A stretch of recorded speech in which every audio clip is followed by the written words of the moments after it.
Greetings, everybody. My name is Coin, and welcome to the start of this week's Elden Ring Reforged, Deathless, all content, fire spells only, routing.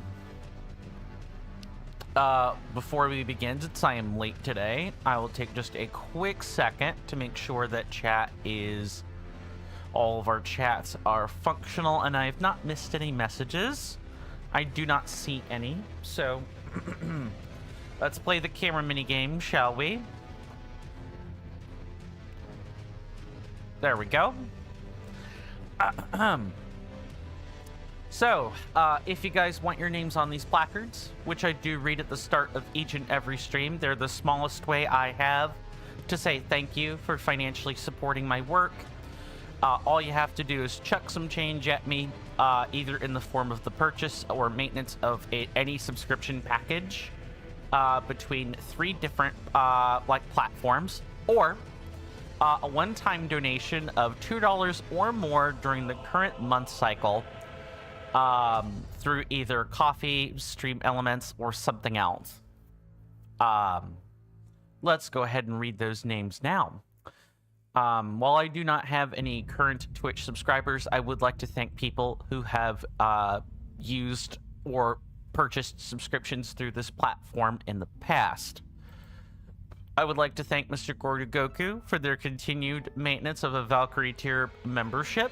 Please do enjoy the benefits and privileges that come along with that membership package. Thank you to Mr. Rasby the Player for their continued maintenance of their Valkyrie tier membership over on the Coffee platform. To you wonderful gentlemen, please do enjoy the benefits and privileges of your membership packages, including but not limited to extra Discord channels just for you to voice extra feedback in, collaboration benefits, semi-exclusive content, and an extra vote counted toward any of the vote items that you participate in. This list is non-exhaustive. While I do not have any one-off contributors this month, I would like to thank people for having contributed or made a one-off donation in the past. While this does not come with any of the bells or whistles that the memberships or subscription packages do, your generosity is greatly valued and highly appreciated. So thank you for that. Why don't we, as soon as I fix these, why don't we go ahead and pick right back up where we were. I hope everyone had a wonderful weekend. I had an okay weekend. I wish it weren't filled with cold snaps and rainy days, but you can't always help that. You really can't. Sometimes it's just kind of how it is. Also, we definitely, if we're here, we did the witch blossom. So 1 second.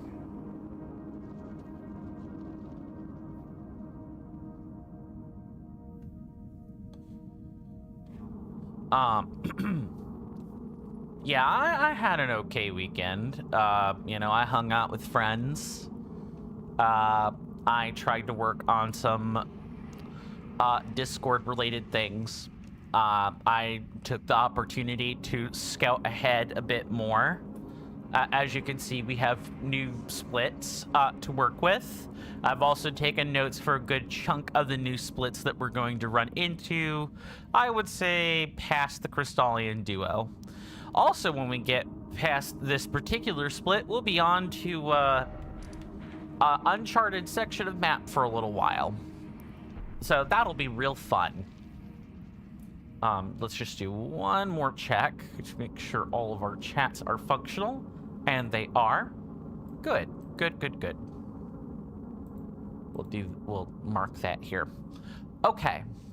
So last time, we pretty much went through the remaining part of the, I would say almost all of Eastern Liurnia. There's technically this bit here that's part of Eastern Liurnia, but I don't consider it part of Eastern Liurnia. I actually consider it part of Northern Liurnia. So that's where these related splits will all kind of fall into, is over here. There's some really cool and really fun stuff waiting for us over there. But we got to make it through the western half first. We're going to advance lots of quests when we get over there, among other things. It'll be a fun time. At least I like to think so. So why don't we... Do I have everything I think I need? Let's find out. I'm just gonna recalibrate like any spell choices I need to make, etc., etc. No, I think I have everything I'm looking for, except I would like to replace this with that. Now we have, like, we don't have any instant healing, but we do have gradual healing, which is good. Do I have 28 faith? I don't think I actually do. I think that's the level up. Yeah, that's the level up process talking. Okay. Or I should say that's Godric's rune talking. So. Oh, this is the wrong path. Let's fix that. So welcome to the Crystal Tunnel. Crystal Tunnel's nice. Nice place. If you would like to, like, maybe suffer.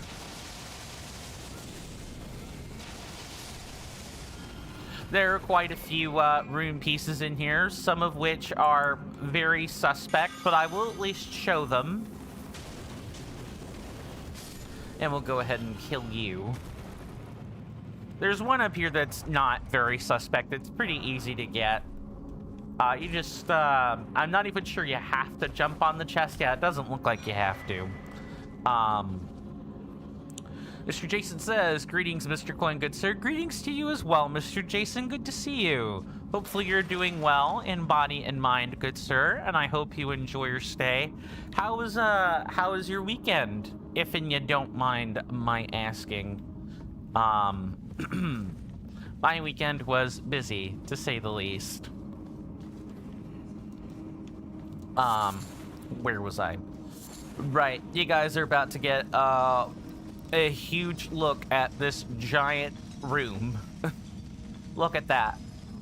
That's how far down we gotta go to get to where we're going. If you guys wanted parkour, today is that day. Oh, and as for our goal as to which split I think we can probably achieve today, I'm thinking probably either Bowls, Carrion Knight, or Glintstone Smaragd. I would prefer Smaragd. It's just a better split, but careful.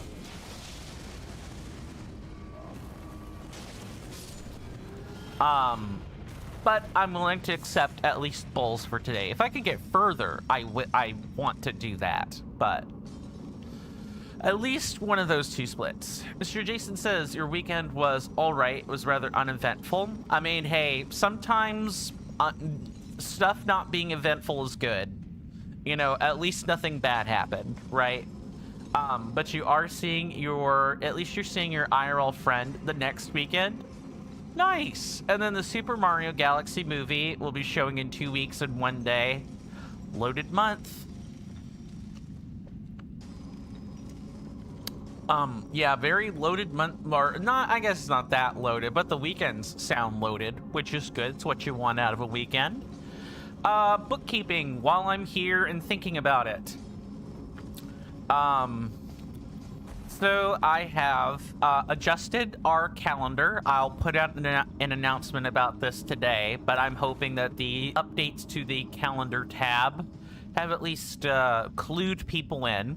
Starting tomorrow, I will be streaming 2 hours earlier. That will be 11 a.m. Eastern Standard Time.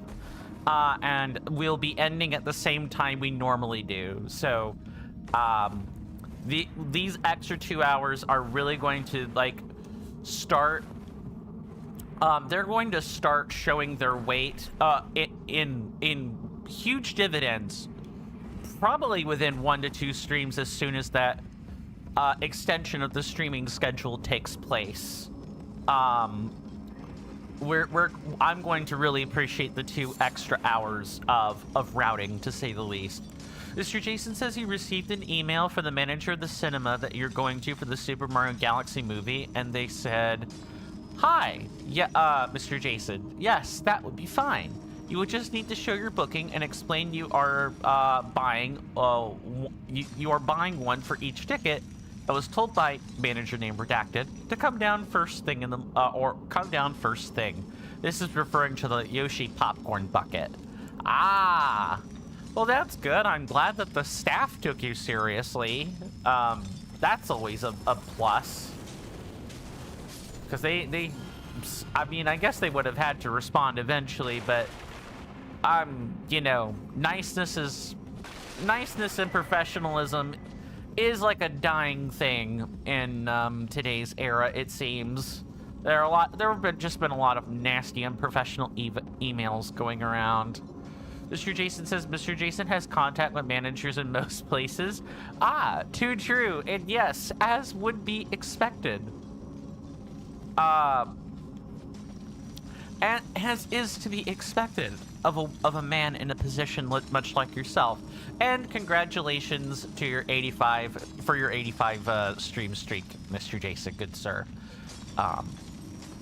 The thing is, for those that are worried about streaks, whenever I do have stints where I'm absent like that, you never have to worry about them. The streak is based on the active streams. I would have to be not around for a long time for them to consider holding that back.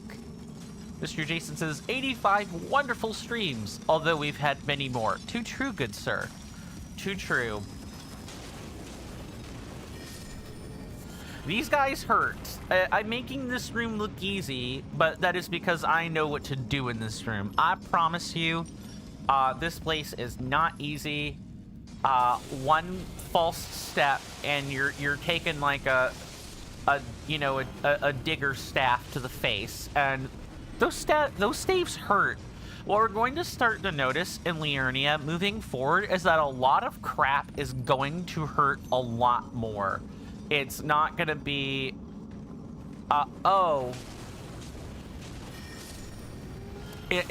yeah, see, like right, well, not exactly right there, but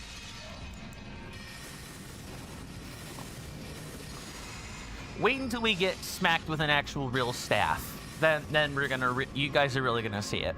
Mr. Jason says, "Oh, Mr. Coin, you made a really nice rediscovery last night, good sir." Oh, that being, I'm just gonna use some uncharged spells at you and move about our business. Oh, Blessing's Boon is a fantastic spell. You can put this on your summons and they'll get the effect. It's a support spell. And while it does not heal any HP directly on cast, it heals a lot more than like our heal spells normally would if you give it the time. So it's one of those, you are definitely trading like burst heals for sustained healing in the long term, and it's very good stuff. Don't underestimate Blessing's Boon.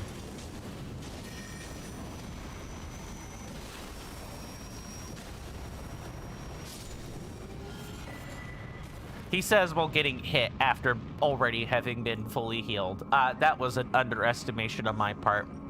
Mr. Jason says in 2017 there were some showings of the Pokemon the Movie I Choose You film, and you could get an Ash's Pikachu promotional trading card, SM108, when you went to see the movie, and Mr. Jason still has 10 of them new and sealed.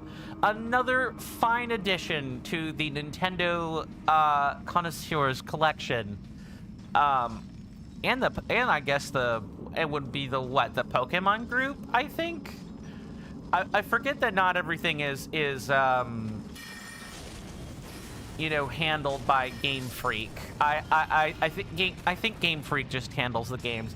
I'm pretty sure there's a separate company for the animes, if I remember right.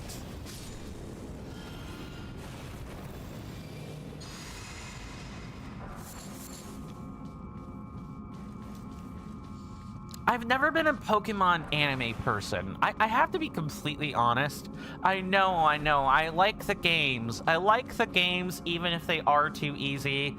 But I can miss me with the anime. Like, it's just not for me.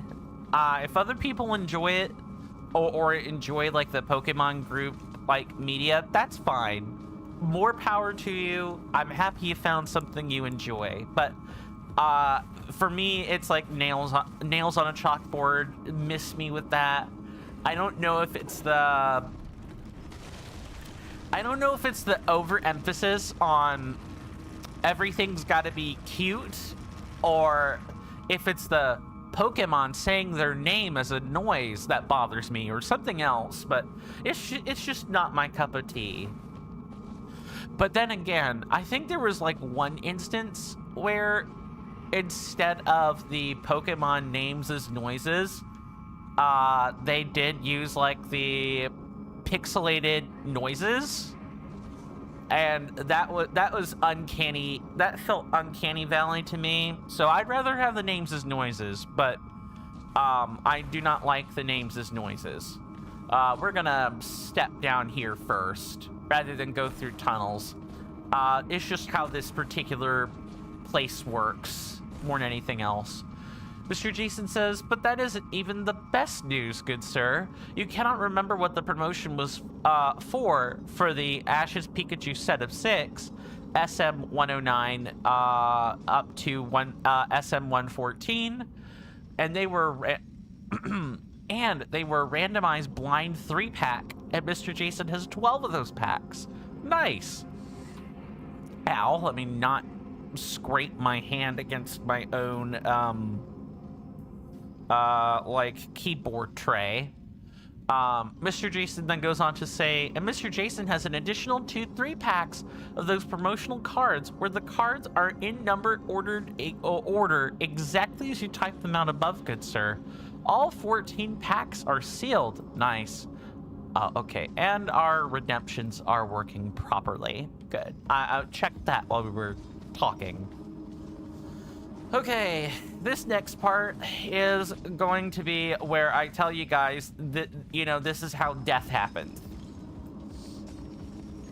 Look at this. That is a long way down, and they're the Crystallians down there that we're supposed to fight. It's kind of hard to tell, but it's like those blue shapes in a sea of yellow. Yeah, that's them. The rune piece is up there. How do we get that? We have to take that tunnel that we dodged earlier and go all the way over there. We got to do parkour for this one, which is crazy. Okay. Okay, get behind the thing.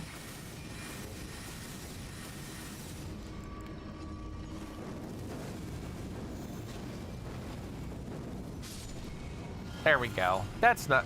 You really, once you dive in, you just gotta commit to the place. Mr. Jason says, to say that they are blind packs, good sir, rhetorical question, of course, but you do wonder what the rarity of that would be.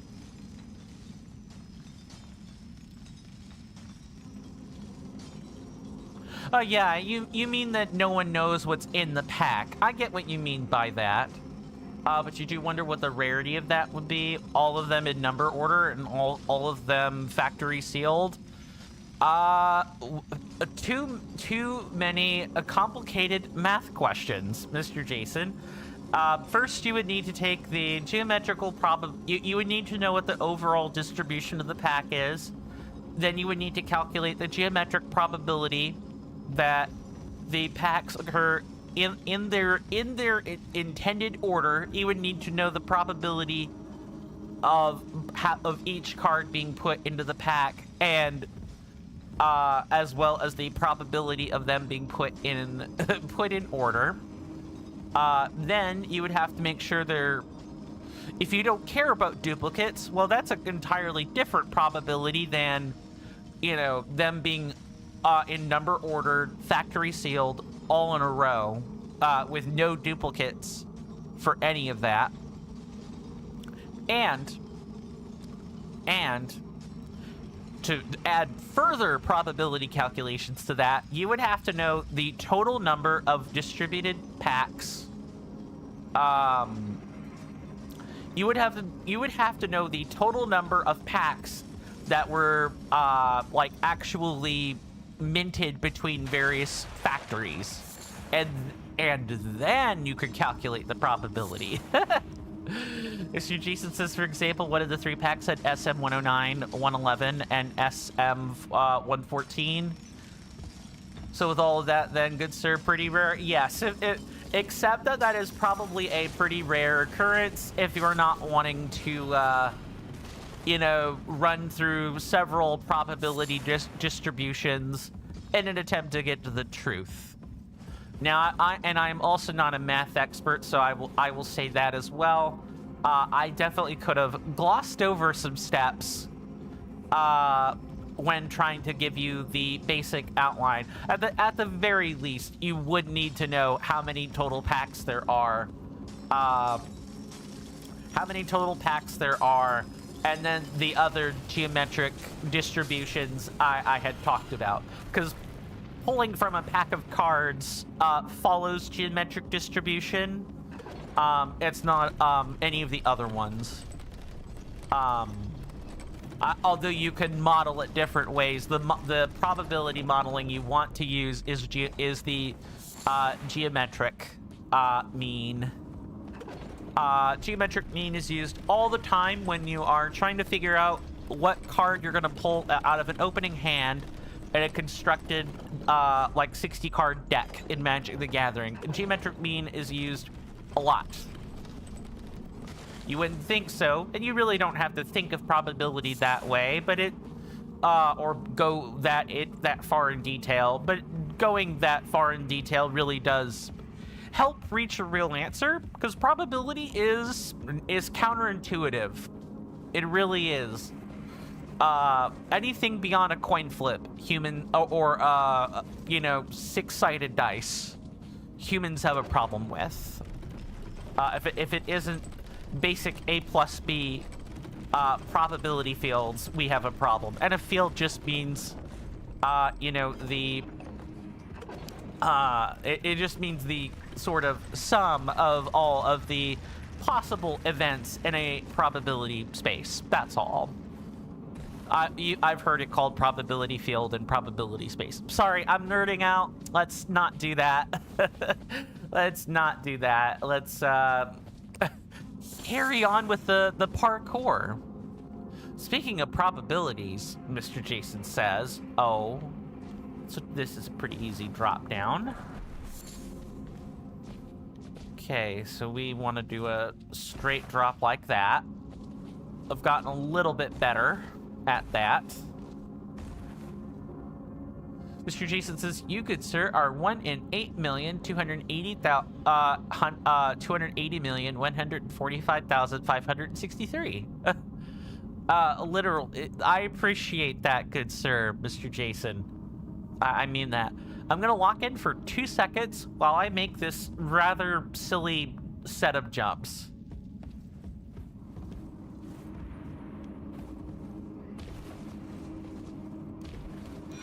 I usually don't get it first try. It's not a hard rune piece, it's just a tedious rune piece to do. But I have died many times, either crossing that plank or doing that other thing. Mr. Jason says, do check your DMs on Discord when you can, good sir. If it's the one I think you're referring to, you want to share the rare cards? Oh.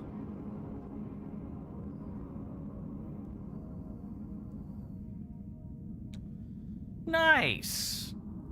Nice. That's rather cool. Two packs, all in a row in vertical order. Nice. Part of me would be curious what the actual probability involved behind that would be, but I have other things I'm thinking about. Being completely honest, that is. Okay, this part is... Ah, now I know you come from there.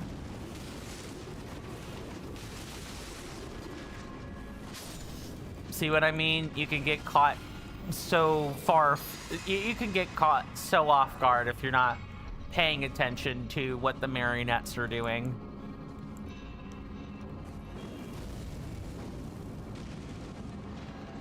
Okay, that one is holding a bow. You want to kill it. Is this one... I can't tell what this one is doing. There we go.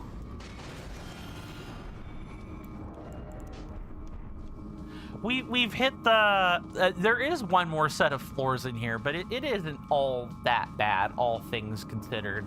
You just gotta watch your six, and watch it often.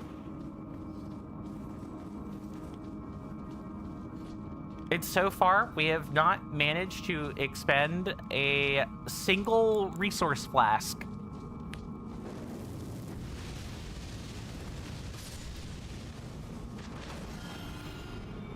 Nice. Let's see. Yeah, I think it's like, do this twice. And then we could come in here and bum rush this one.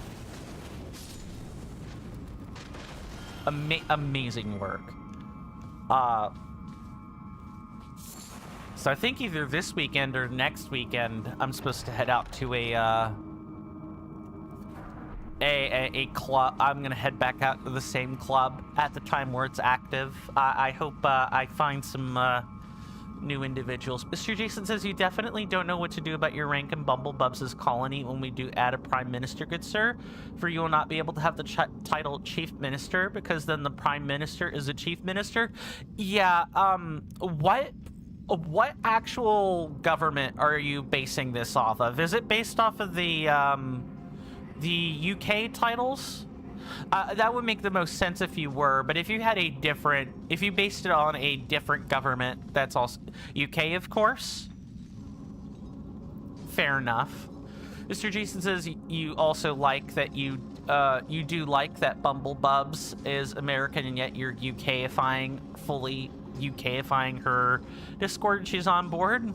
Oh yeah, it's out of her hands. That's less work she has to do. All she has to do is get used to it. That's a win. Considering what the state of things is like in the US. It's very much a win. Well, I guess, do you... I know about the Prime Minister, and I know about the Chief Minister. Do you have, like, roles below that? Like a Chief Deputy or something? That kind of thing.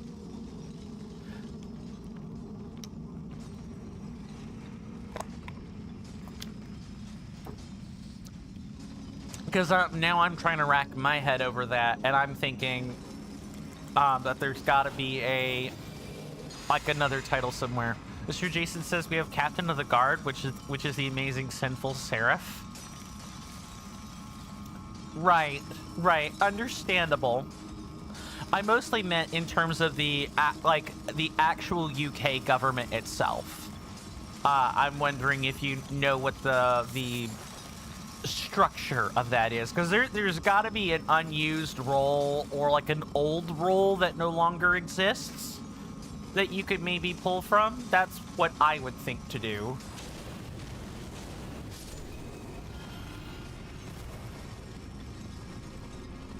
Oh, we got the large one. Hold on.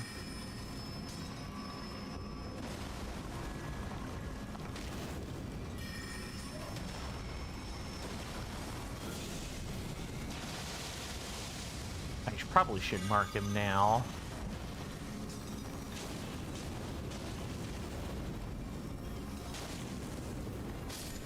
There we go. These are kind of rare. Mr. Jason says, you know that you have the Speaker of the House, but you're intending your royal to be the one situated in the royal palace.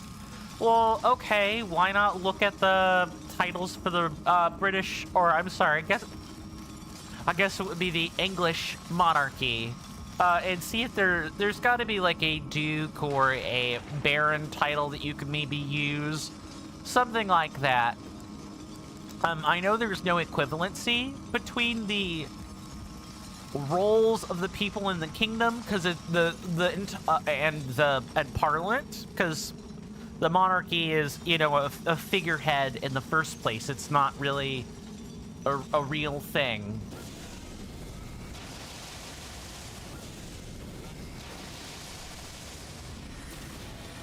Nice. I probably shouldn't get out of the line of sight, so that forces them to come over this way. Mr. Jason says, by the way, good sir, with Sinful Seraph 247 being captain of the guard, it makes sense to, in terms of the colony's roles, to have B sergeants and B guards. And the captain of the guard would preside over all of that.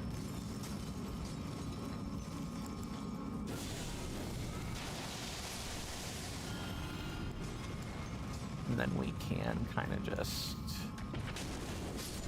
do that. Easy stuff. Easy stuff.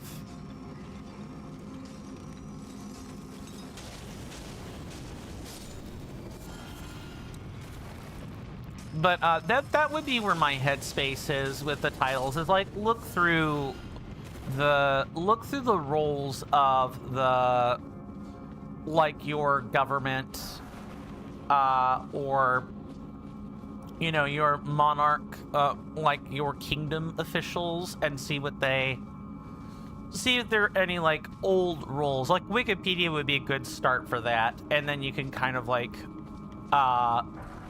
you could kind of maybe go somewhere else with that. I'll see if I can't find something for you after today, but I do make no promises, because I'm navigating things that I, as an American citizen, specifically a U.S. citizen, am not used to. Mr. Jason says, because like you, Sinful Seraph is one of Bumble Bubs' appointed lead moderators. That makes sense then.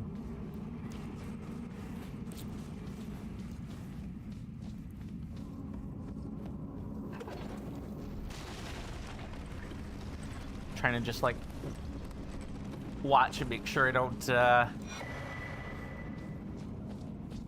don't like accidentally off myself in an attempt to jump. Gravity is Sir Isaac Newton is a deadly son of a gun in runs like these. Definitely a run of son of a gun. Alrighty. Time to lock in. The Crystallian duo are a piece of work, I'll tell you that. They're kind of cool the first couple of times you get to see them. I'm gonna let the encounter speak for itself. See you guys after this boss battle.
Oh, that was not too bad. Mr. Jason says, thank you for the redemption, Mr. Shiny. Good to see you again, good sir. Hopefully you're doing well. And I did not mean to do that. Hopefully you're doing well in body and mind, and I hope you enjoy your stay, good sir. We just got finished with the first initial split, and it only took us 40 minutes. Mr. Jason says, while Sinful Seraph 247 will always be Bumblebub's head moderator because of being first, you're only higher rank compared to Sinful Seraph because you are operating in the back end and have knowledge of Discord, and even creating something that is 1% of the TCC would be impressive. Although you are over-exaggerating the 1%, but the Honeycomb Kingdom is a lot more relaxed than operating the TCC. Too true, good sir. Sir Jason says, my mistake, good sir. I actually said sex. The computer exchange, right? Do I remember that correctly? I probably don't, but the computer exchange would sound a lot more, reasonable. Oh, I was correct.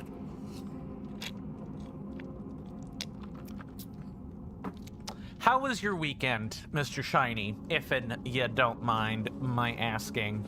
I had an alright weekend myself.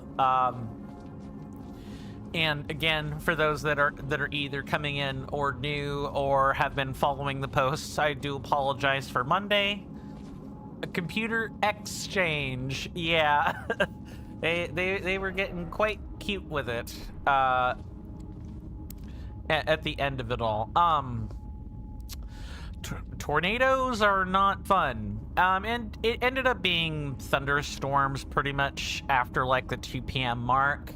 Like, I probably could have streamed, but I didn't want to take the chance of there being a power outage or just something not that would have cut the stream short.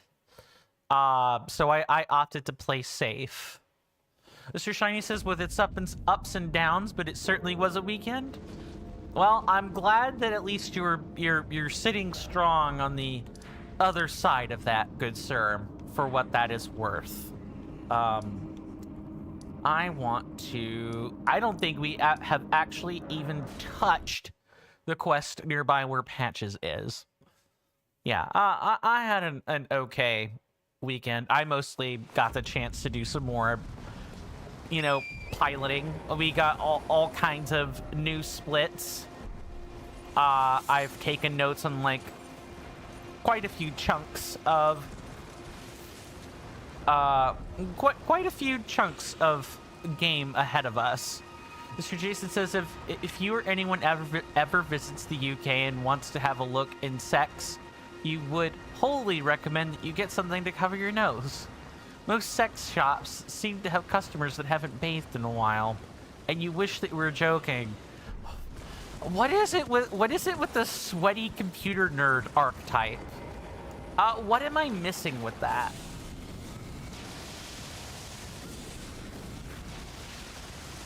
It's like, come on. This isn't supposed to be a competition for who gets, you know, sweaty first. I rolled into the attack. Only I would do something like that. It's like, you know...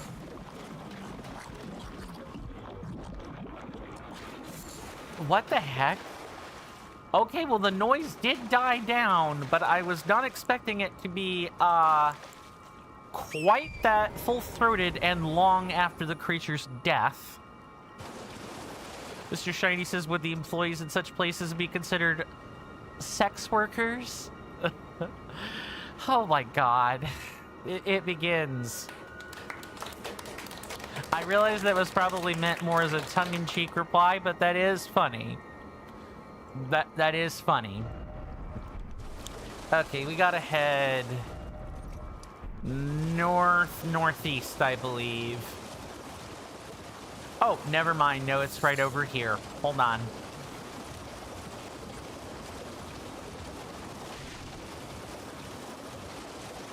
Hello. Hello. Please. Over here. A lot of people like her. This is Riot, everybody. A lot of people like her in this form. Some other silly people have decided they like her in her other form. You don't need to repeat that. It's rather chilly here, isn't it? My mistress sent me off on an errand, but I was accosted by a ruffian. And now I'm in a bind. Could I ask you lend a hand? Perhaps.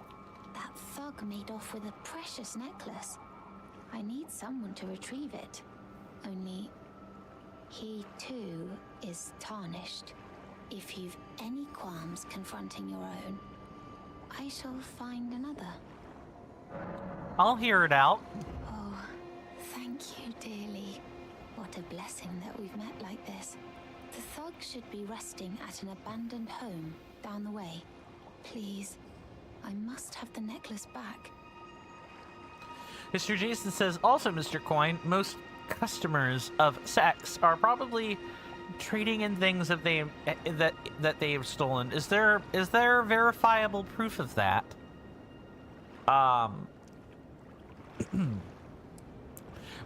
Just curious if you have proof. Mr. Shiny says, by the way, Mr. Shiny has purchased another game. This time, it's the game called Mio. Oh, does that stand for something? I'm quite sure that it does. Unless it... Oh, I think I may or may not have heard about the game you're talking about. The thug should be resting at an abandoned home down the way. Please, I must have the necklace back. You hear that off in the distance, my senators and inductees? That is an ad storm. In about 5 minutes, it'll blow over us, and then we can get right back to the gaming. Thanks. Memories in orbit. Sounds interesting.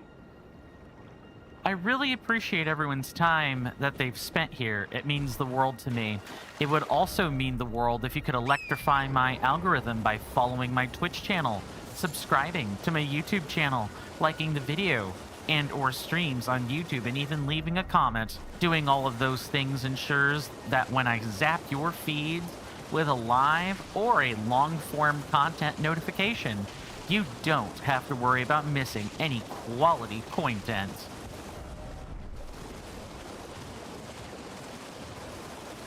Thank you guys so much for sitting through that. It's the part of content creation I don't particularly care for.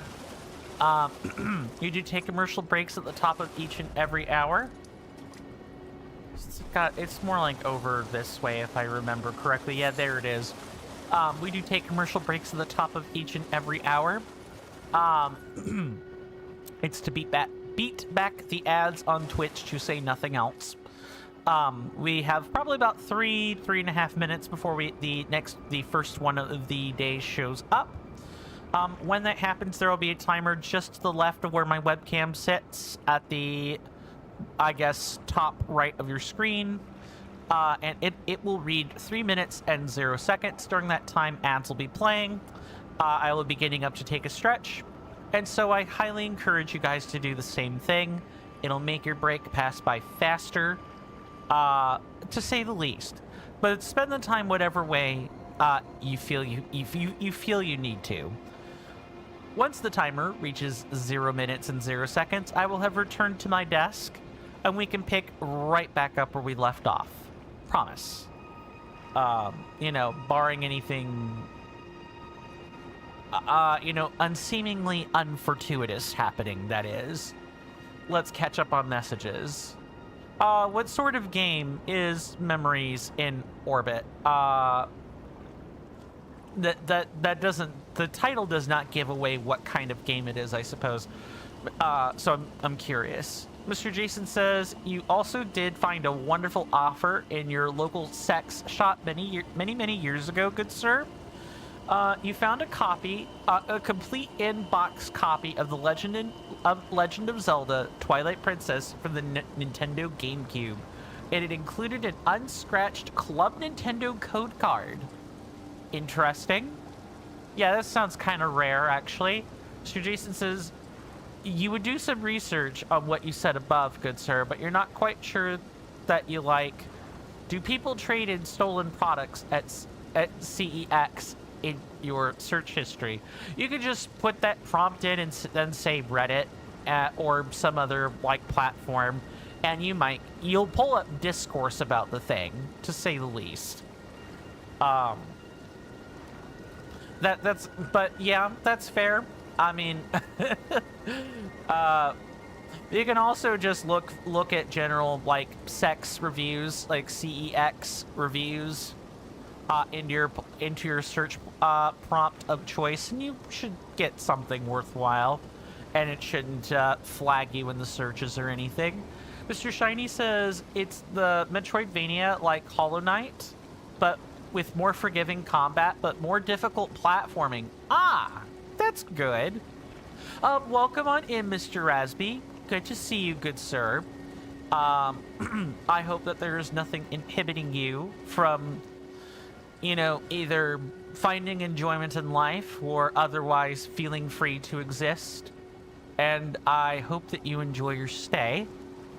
Mr. Rasby says, we're talking about that thing that happens between Aelin and bitches. I don't wish, but, you know. CEX and not SEX.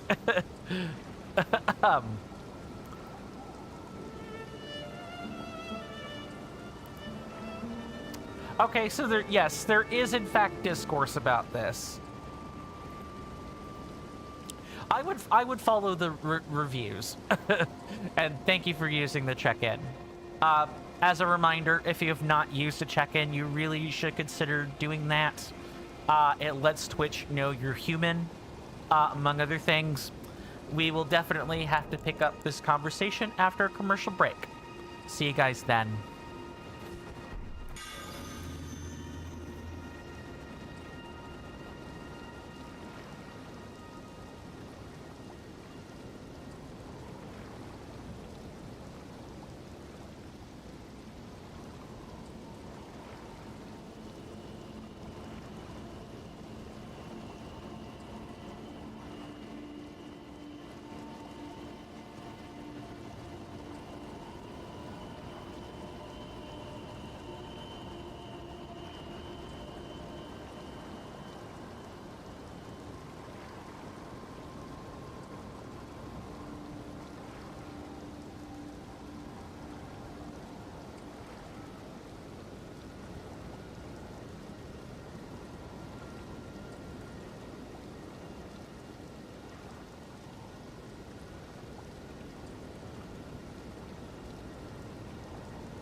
Sorry about that, everybody. I am back. Let's catch up on all of our lovely chat sessions, and then we can move forward from there. I do not see anything on the red or green app, so it is just purple. Mr. Shiny says, since Mr. Raspy is here, this calls for the check-in that I acknowledged earlier. Mr. Jason says, indeed, good sir. Reddit isn't the best place for info. It's like any other, platform where people congregate and gather. It's a place where you can hear people's perspectives. You can decide if they're being truthful or not, but you should at least take the perspectives in mind. Reddit is full of many wonderful human beings. I'm a frequent Reddit user. There are lots of conversations in there. Of course, a lot of them is, political drum beating. There is a lot of that in Reddit. Some other part of it is kind of like 4chan, where the conspiracy theories all kind of like muddle in. But if you go to dedicated specific subreddits, you can find some good information. Just be aware that if you start talking to people, you may actually find out you're talking to a bot. That's what I will say. TikTok is probably much worse, but that's me. Mr. Jason says you're all good on TikTok. You wouldn't make an account there for £1 million. If I don't have to, I won't. But I fear I might have to play that game and then get really upset when I look at all the censorship protocols that TikTok has. Thank you, Mr. Jason. Mr. Jason goes on to say, oh, Mr. Coin, did you tell me that you really like the very special check-in that was added for you by request of the good sir Mr. Raspy that everyone could use? Yes, we do in fact have 3 different check-ins, and I'm thinking of making the sex one a 4th one. I've kind of hummed and hawed about it, but I think the easiest thing I can do is make that a check-in itself and figure out what I'll do with what I will do with that new space.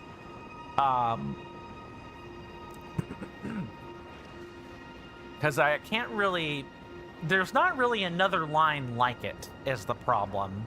At least not in the, oh, I'm counting the Latin number 6, but it just so happens to be spelled the same way as a word. When most people are saying it, they do quite literally mean the word and not the number.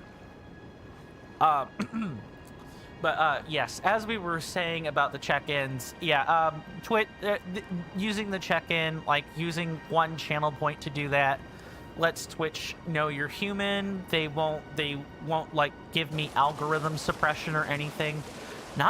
There's actually not much of an algorithm to Twitch at all. It's like a very small thing, very small algorithm. And then after that, if you're not big, you're not really getting discovered. I've learned this from a few prominent streamers I've been watching their YouTube content of, and basically the way to grow your platforms these days is to literally make not make less content, but do off-platform content. As weird as that sounds, and I don't know quite what he means by what the particular person I was watching was saying by that, or what they meant by that. But before we do any more talking about that, one of everyone's favorite characters that has entirely nothing to do with how he looks. What are you looking at? You trying to start something, mate? Ah, that necklace what you're after, is it?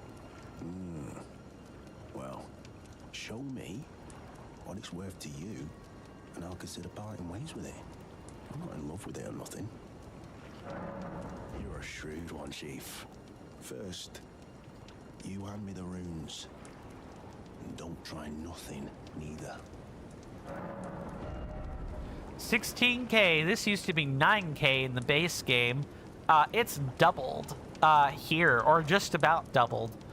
It's to make killing this interesting NPC a little bit more worthwhile. But we have enough money to, we have enough currency to pay for this. All right. Take it. Thing's no damn use to anyone anyway. Your bloody idea, mate. Don't come crying to me later. Oh, piss off. What is it now? Oh, I see. You want some of me prawn? Freshly cooked it is. All right then. It's yours. If you can meet me price. I could be persuaded to sell you some other bits too. If you've got the runes. Mr. Jason says everyone does content. It's overdone. Now here we have cointent. Yes, it's such an overused word. I know. Everything is content, but you know, right down to someone suing another person. That can be content if, you know, people edit or find recordings of it. Anything can be content. Not everything can be cointent. That I promise.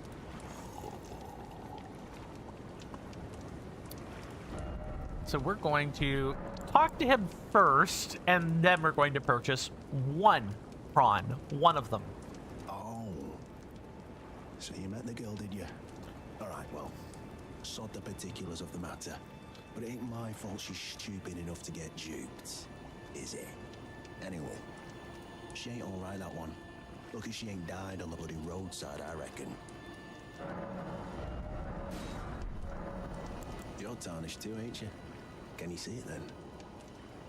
The guidance of grace, I mean. I can't see it at all no more. Makes no bloody sense anyway. Why some no-name shithead like me should get called to the lands between. Cruel bloody joke, you ask me. Maybe something went tits with it. Maybe it's been broke for a good long time. The Erd tree, I'm saying. Never met someone with a taste for prawn I can trust. We'd make good mates, I reckon. I'll be seeing you. People really like this guy for some reason. He's okay, and he definitely does not deserve the fate that will ultimately befall him later. Like way later in the game, but people really like Prawn Boy over here, Crab Guy. People call him you know, Blackguard Boggard's Crab Shack. They refer to him as the Crab Shack Man. I kid you not. Blackguard, yeah. Very exactly what his name is. All right, let's go turn in this necklace and get a quest done to save, you know, very little. Mr. Jason says, oh, Mr. Coin, the Nintendo Switch 2 received a wonderful update today that adds a feature in the system settings called Nintendo Switch Software Handling, where you can get Nintendo Switch games to run in handheld mode, tabletop mode, like they would run in docked mode on the TV at 1080p. Nice. So they put it in an update to make the thing better. Nice. The thug should be Rusley's. Oh, yes. That is my missing necklace. Thank you kindly. I am in your debt. Did I forget to announce myself? I am Raya, in the service of Lady Tanith of the Volcano Manor. I seek stalwart Tarnished, who might join our house. You are very brave yourself. Not only a steady hand, but a steady heart. Merciless, even to your own kind. Such strength is precisely what my mistress seeks. Please, take this. Ma'am, you do realize I just bought the necklace off him, right?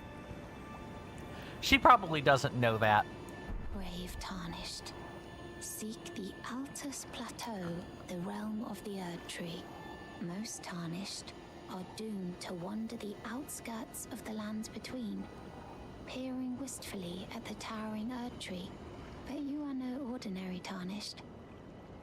And once that is proven, the Volcano Manor will fully extend its invitation to fight amongst a family of champions. Oh, and one more thing. Only for you, this land of Liurnia is connected to the Altus Plateau by the Grand Lift of Deathless, beyond the High Road. But the lift has been defunct for an age, meaning there's no simple means of passage. Instead, you must seek the old ruins in the cliff. At the base of the valley, near the Grand Lift, there's an old tunnel. It was excavated from both ends, linking Liurnia to the Altus Plateau. I have faith in you. A champion through and through. I do hope that we can meet again. Seek the old ruins in the cliff. At the base of the valley, near the Grand Lift, there's an old tunnel. It was excavated from both ends, linking Liurnia to the Altus Plateau. I have faith in you. I do hope. Okay, quest done. Okay, so now I believe the thing we want to do next is head right here. I'm gonna put a bolo out toward that location because that is where our next split is. Pretty sure there's a cave nestled in this, if I remember correctly. I don't think there's a rune piece up here. I think we already got it. Yes, it looks like we already got it. Good.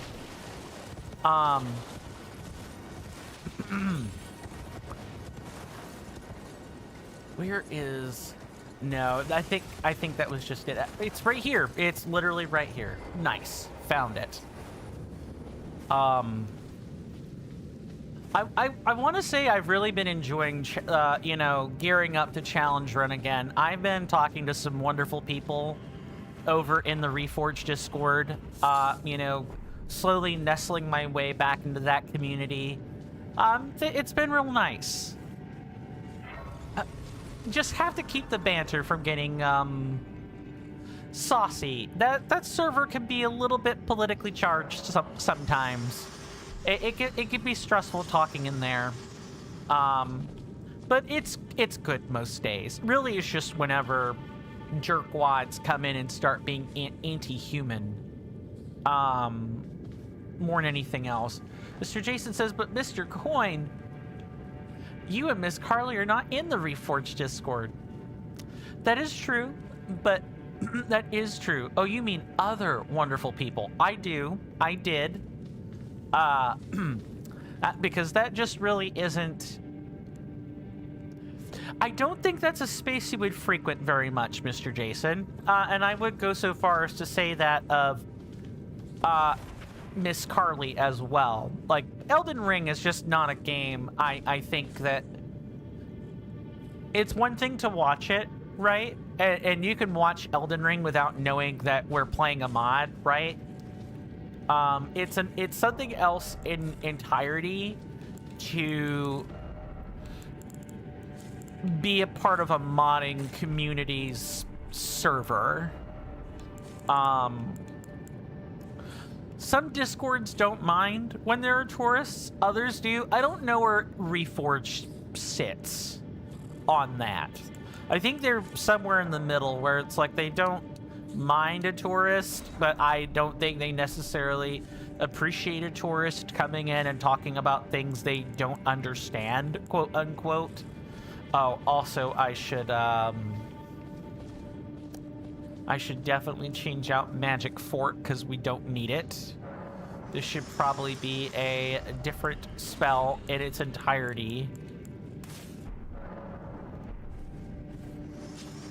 Actually, this should probably be regular heal now that I'm thinking on it. But all of the people I've talked to have been wonderful. Every single person, both in that server and elsewhere. I really haven't had bad interactions with people. I curate the servers I'm part of. Mr. Jason says, you're so glad that you opened one copy of Paper Mario the Thousand-Year Door, good sir. For Mr. Jason still has not found where he put the other 6 sealed copies. You'll find it, Mr. Jason. You just have to keep looking. That's all. That's all you really have to do, is just keep looking. And don't forget to take breaks. Maybe you'll find that somewhere in... is it this? I think it's this one.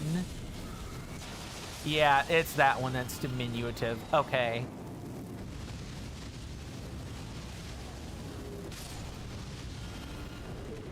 Good. I usually miss the marking on these.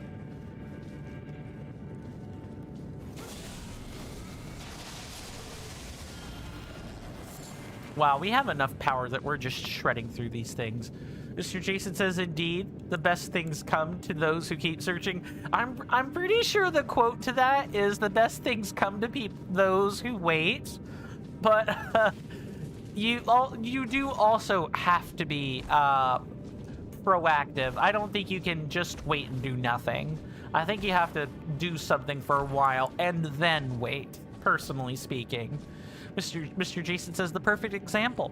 You kept looking for wonderful screamers here, and you eventually found one named Coin Stamp. I appreciate that, good sir.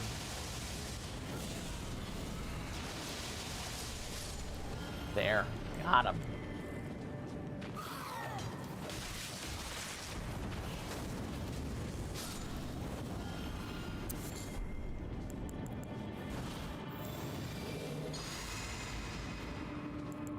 And I think there's only one up here. Yeah, there's only one more demi-human.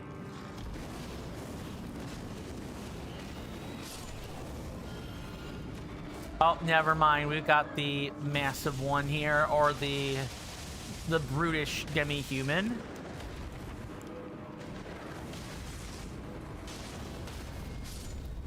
My goodness. Mr. Jason says, you won't do it too much, but you do like to occasionally remind you that you're appreciated. I appreciate that, good sir. Everyone needs that, I think. It's nice to feel appreciated. I'll never spit on that. Promise.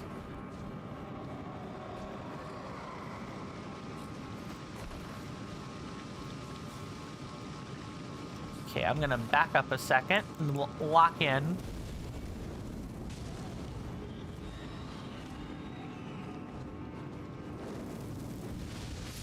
There we go. And mind the fact that a demi-human is coming.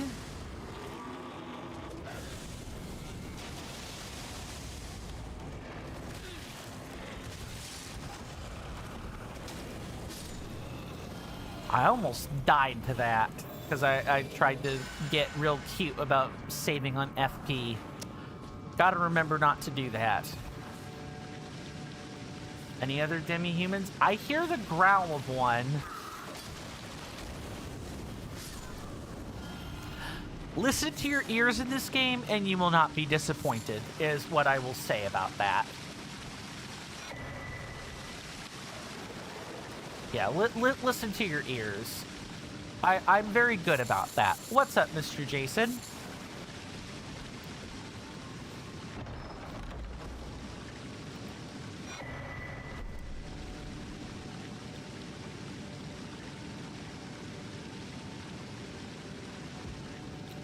Oh, I'm all... Yep, let's do this then.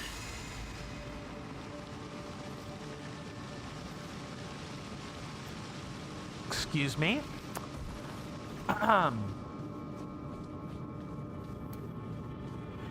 If I play my cards right, I won't have to worry about I won't have to worry about popping a flask here. I would prefer not to do that. Mr. Jason says, did you tell me that affected person approached Miss Carly and got her panicking as well, good sir? Yeah. Yep. You did tell me that, but you helped her calm down and emphasize that it was just a scam. Yes, you talked about that like a week or a week and a half ago when the scam was first happening. It was breaking news, just about. Let me drop down here. And one more time.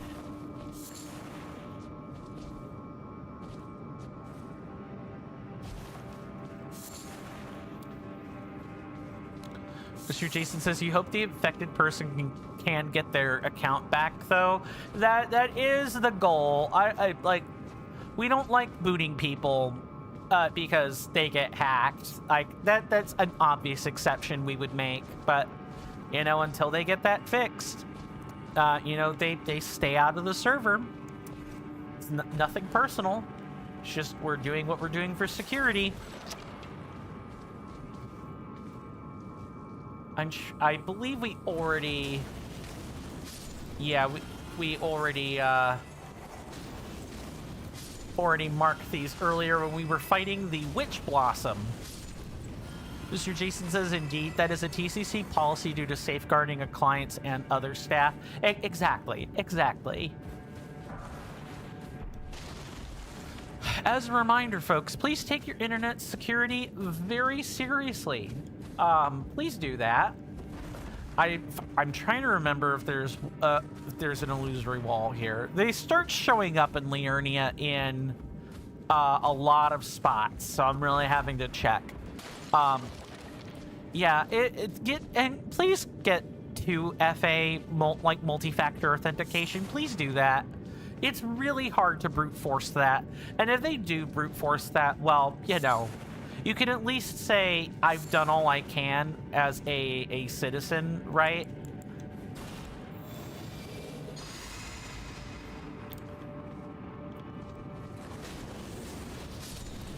I know as soon as I do this...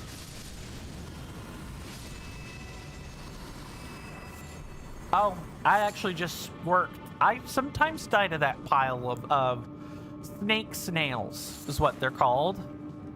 That I thought my time dealing with hybrid animals would have ended, you know, when I got through with Fallout. I didn't think hybrid animals would be a thing that continued into Elden Ring, but it does. And those are vanilla enemies, for the record.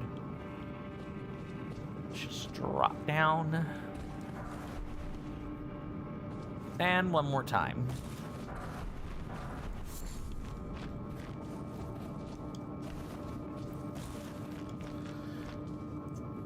Mr. Jason says, this is not your password, obviously, but the perfect password that you would remember is Mr. Coit is the best.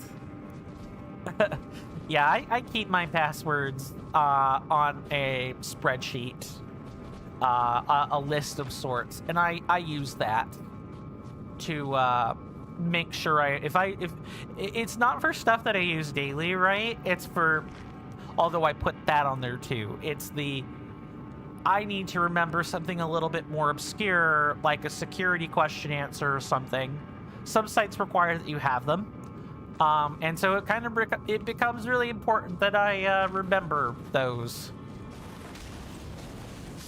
Because if it's a site that I don't use often, I definitely don't remember it as well.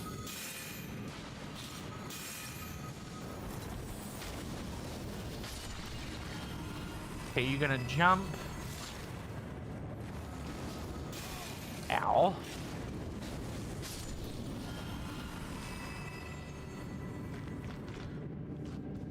But that would probably be a pretty easy password to crack, if I'm being honest. I'm glad you don't use it. Okay, so as soon as I step through, summon Lutel, get ready to dodge. I think that's what I am understanding this to be so far. Yeah. Okay, it is boss time once again, and you guys know what that means. See ya on the other side of this.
Thank you for the GGs. It's really easy to get off on the wrong foot with the Bloodhound Knight here. I wasn't able to summon for a while. I ran through all my flasks, my healing flasks pretty quickly. It was just pretty easy to die. Especially with not one, but like 2 bleed outs. 2 bleed outs. That was a bad showing, but at least I didn't die. Lutel is great. I'll have to remember to use her. And also remember that I run out of FP. I don't have the FP to enrage her when that happens, so I do need to play dodge for a little bit while that's happening.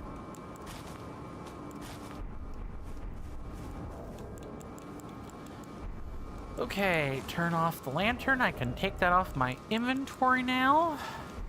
And now we can properly head into Western Liurnia, everybody. We've made it out of the East Liurnia split, officially.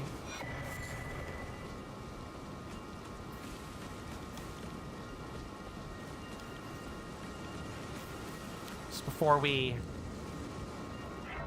get out of here and start on the new leg of our journey, we have one more thing that we gotta do.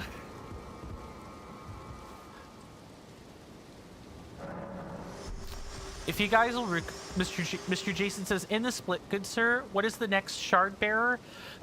She is not on this split yet, but she's not on the list of splits yet. But the next shard bearer would be Renala. Of the full moon. She has 2 distinct phases, and both her phases are separate splits. Is how I would you know, phrase it. They're separate splits. There are different technical things required for each one. Now, this lovely lady right here, her voice actor is Jennifer English. I want you to guess and see if you... I want folks to guess and see if they could figure out where you might have heard this vocal texture from, because hers is very distinct. I'll hush now so that we can listen. Foul tarnished. What do you want? I told the all-hearing brute that I possess no such medallion. Or have you come to take more from me? Was my other half not enough? Oh. Do you speak true? So old Albus entrusted his medallion to you. Then I have no choice but to trust that this was his dying will. Let's try again. I'm Latenna, an Albinoric, the same as old Albus. My apologies for my coarse words earlier. I presume the worst. Seeing that you're another tarnished like that all-hearing brute, I hope that you will forgive me.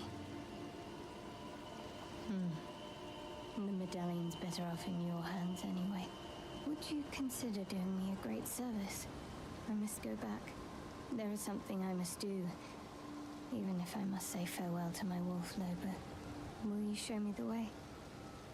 To the land of Miquella's Halig tree. If you accept, I would gladly apprise you of the whereabouts of the medallion's other half. Thank you kindly.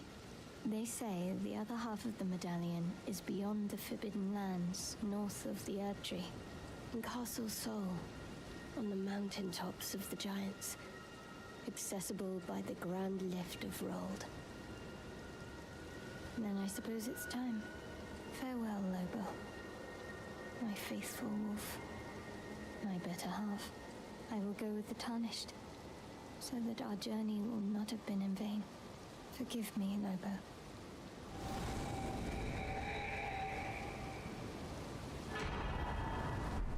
Call upon me when needed, and I will fight at your side.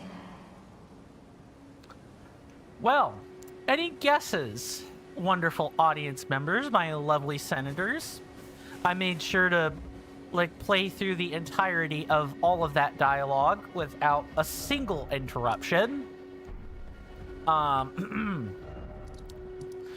know Mr. Jason does not have a clue. Understandable. Totally understandable. Let's go through here then. Let's teleport over there.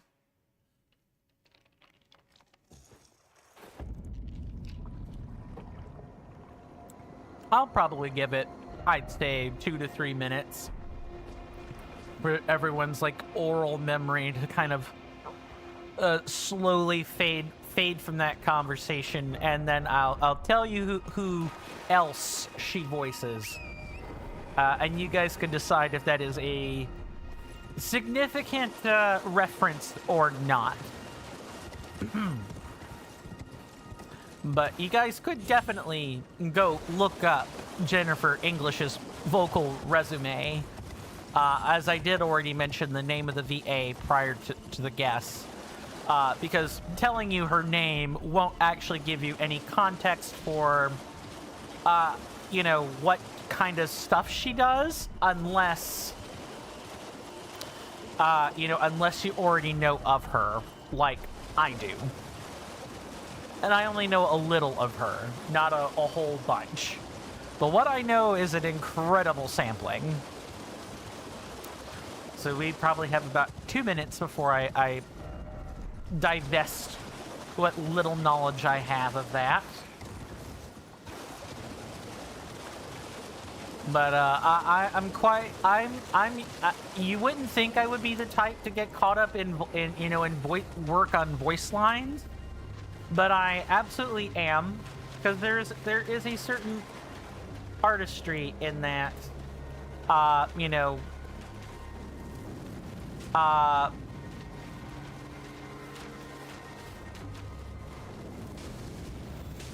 okay, it either has to be fully charged or not at all. I hate you so much, you silly marionette soldier. There we go. But I am a person that does get lost in the work of voice actors.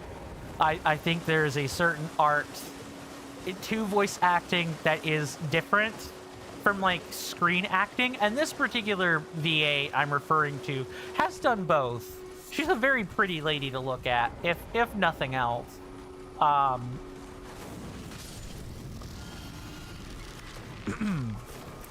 But there is artistry into being able to replicate a throat gurgling after being cut, or you know, having to go outside of your local register.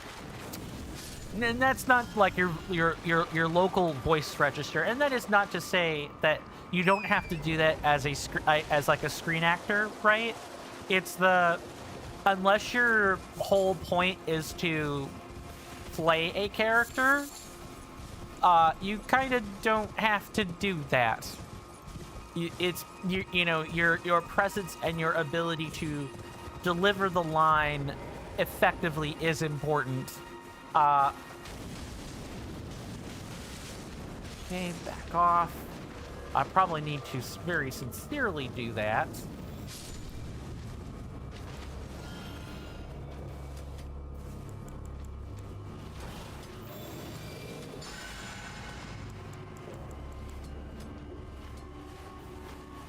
Okay, let's move this way.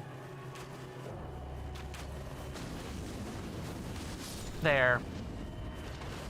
And I know we have one more that I think I might have aggroed. No. Cool, great, fantastic. Okay, I can tell you, if you guys are familiar with Jennifer English's work, you'll know that she also voices Shadowheart from Baldur's Gate 3. Not only does she voice her, she, like all of the voice actors for the main characters, they had to wear motion capture caps or hats. So all of the movements that Shadowheart is responsible for, those are her movements. Those are her facial lines. Oh, that's her facial structure being mapped onto the character. Larian Studios spent a really pretty penny for Miss Shadowheart, or or Shart, as she is sometimes called in a, I can't quite tell what manner that is. If you know what that word is, you know. If you don't look it up. You'll be better off not knowing what that is. Just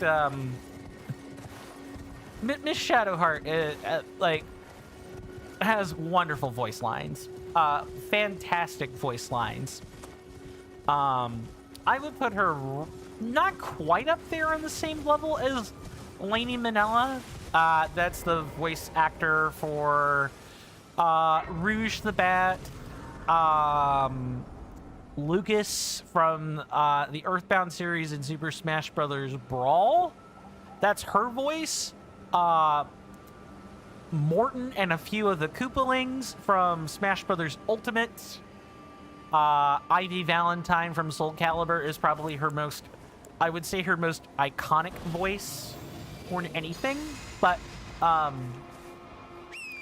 that's me. Yes, hi, can you tell that I geek out over voice acting? It's like a thing I really like to talk about. I'm just not any good at it. But I do often like watching interviews where, you know, people talk about their voice acting experience. And there's some wonderful or infamous actors that cross that line, but, you know, between screen actor and voice actor. I believe one of those more well-known examples is like Christian Bale. He voices Howl in Howl's Moving Castle. Like, all those voice lines are his. Or Zachary Levi voices Arcade Gannon and in Fallout New Vegas. There's some amazing, like, screen actors. I can't remember his name, but I do know Sylvando from Dragon Quest XI. That's voiced by mainly a screen actor, and his vocal work is fantastic. Absolutely fantastic stuff. I'll stop geeking out now. I should remember his name, and I don't.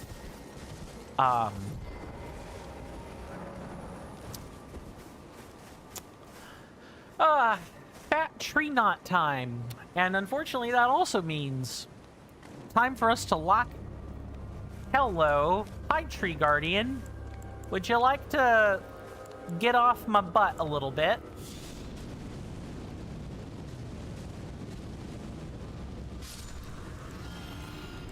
Thank you. All right, let's try this again. We're gonna lock in now, and I will see you guys on the other side of this fight.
Nice. And now we have a really stupid split next. After we check for rune pieces, that is. We got a super stupid split. Also, this is one of probably the few times in the game where we're kind of having to navigate without a map of any kind. If you notice, you know, there's a stele there, and our stele was like somewhere, you know, somewhere else.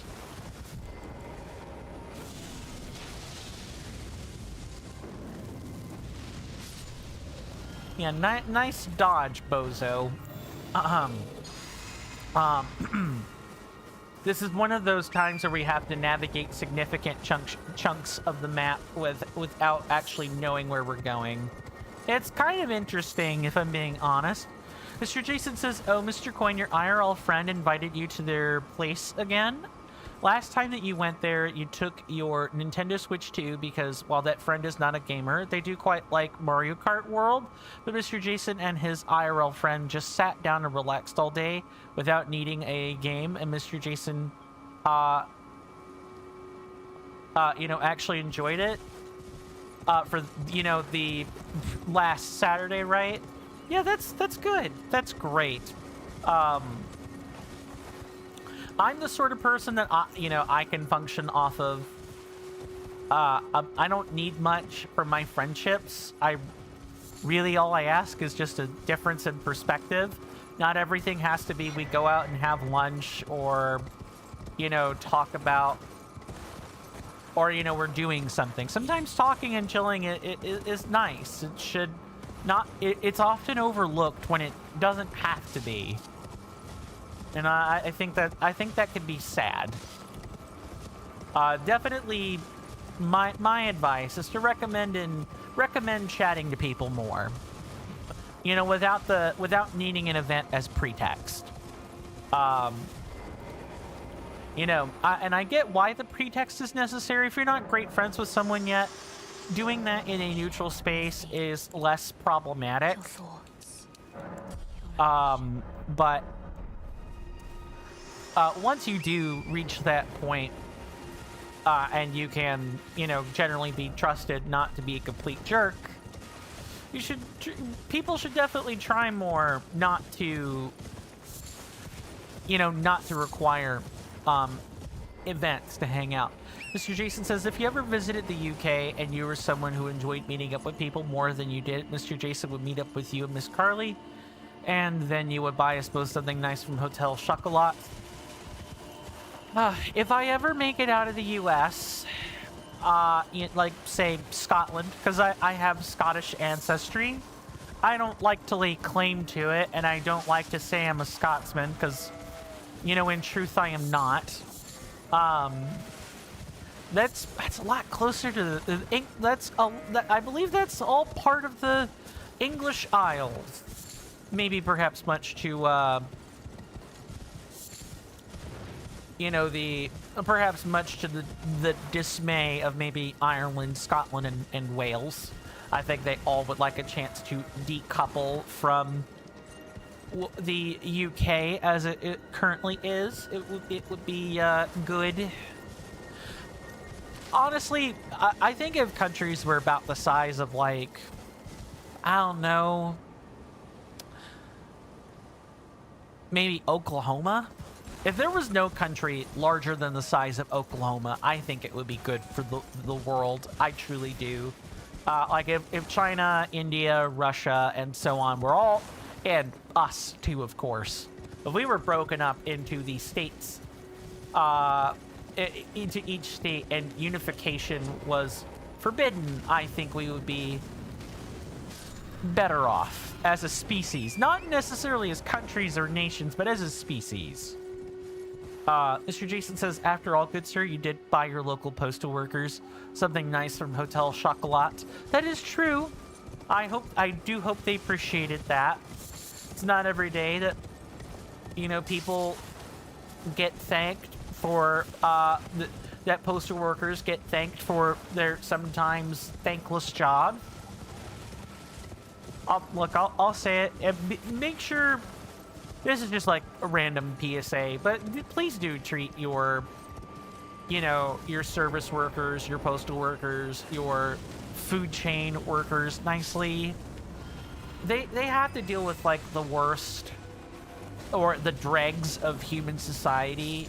And by that, I don't mean the homeless. I mean people who are just mean-spirited and wicked for no reason, which can take any shape or size or form, any ethnicity, any nationality, doesn't matter, any gender, any sex, any identity.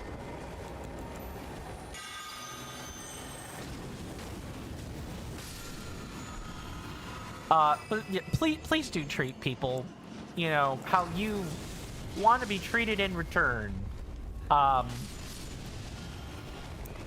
Cruelty begets cruelty. Love begets love. At least in my honest opinion, anyway. Enough moralizing. I think we get lambasted with that every day as a society, as a species. People constantly interjecting their morals into how people live their lives, and usually the morals are one of selfish or wicked, malevolent character. Mr. Jason says, also, Mr. Coin, this meet with your IRL friend is special. It's the Easter egg exchange meet. We have that each year, as well as an advent calendar exchange meet. Oh, so then I have to ask, are you prepared for the exchange, good sir? Do you have your calendars and your eggs ready? Just double checking. Okay.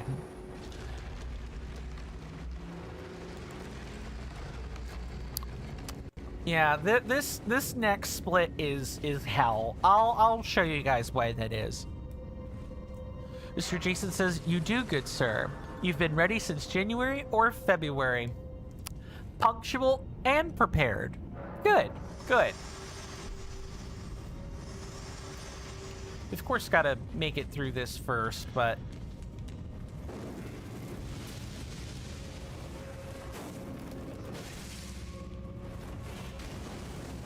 hold on. These guys are going to be real whack jobs today. I could just kind of feel it.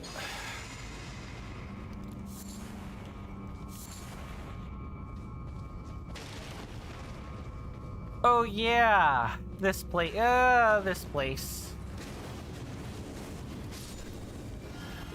We're going to be attacked from every corner, I think. Lots of hidden alcoves for enemies to jump out of. It could be very not fun.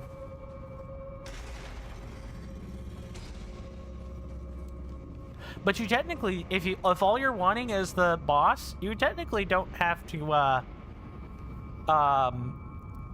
you don't have to go very far. But we're not here only for the boss, because there are rune pieces and other stuff to be had.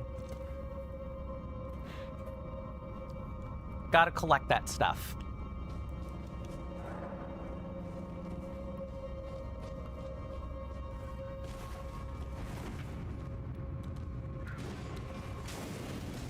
I don't like how chunky these, like, two-handed guys are, but that's, like, I guess a separate matter. Also, while I'm thinking of it. Let's do that. Save ourselves some agony.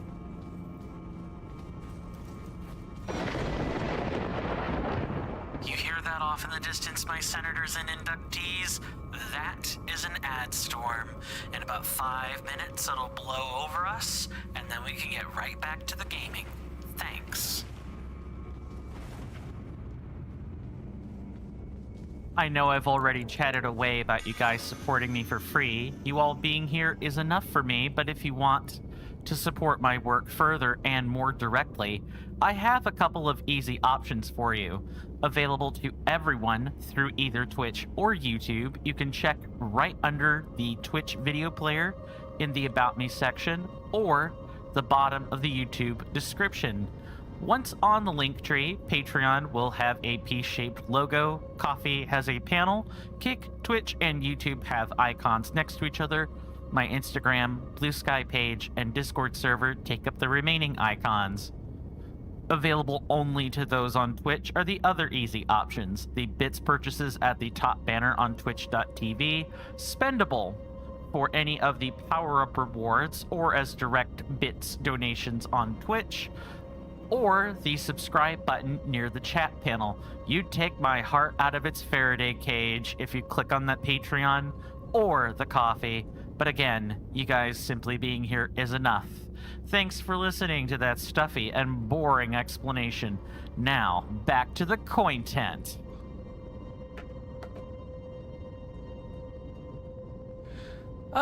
Thank you guys so much for listening to that. It's not what I like, putting in front of my audience, but it's what has to be done. We do take commercial breaks at the top of each and every hour that we stream. So in about 3.5 minutes from now, there will be another commercial break coming. When that time comes, there will be a, it's this way. There will be a webcam, or there will be a timer right over here. To the left of my webcam, it'll read 3 minutes and 0 seconds. During that time, ads will be playing. I'll be getting up to take a stretch and do that type of thing. I highly encourage and recommend other people to get up and do the same thing. It'll make the break pass by faster. You don't have to look at gnarly ads. No one likes being advertised to. I totally get that. It's why I make the recommendations that I do, and why I structure the ad breaks this way. But do spend the time however you like.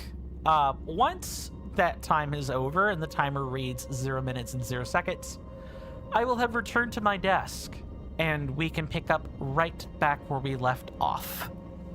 Mr. Jason says, also, Mr. Coin, good sir, recently due to personal reasons, you've raised Mr. Jason's overall IRL friend meet accounting from 30 to 50 pounds, but last year, good sir, your IRL friend was being let go at their workplace, which was a rough time, so Mr. Jason bought their dinner a few times. Nice.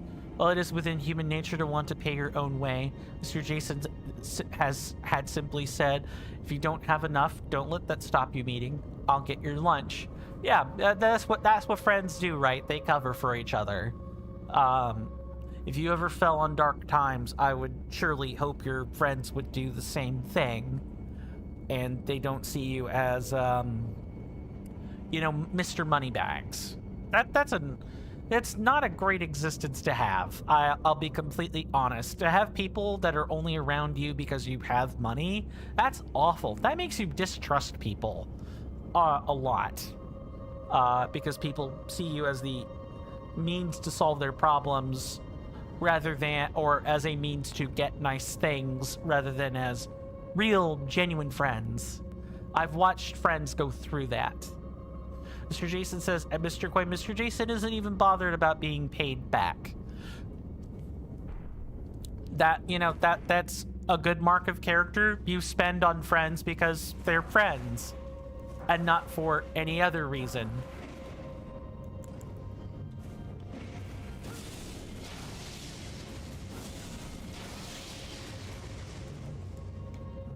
Wait for them to toss that rock. And then be ready to go. I think there's an illusory wall here. Yes.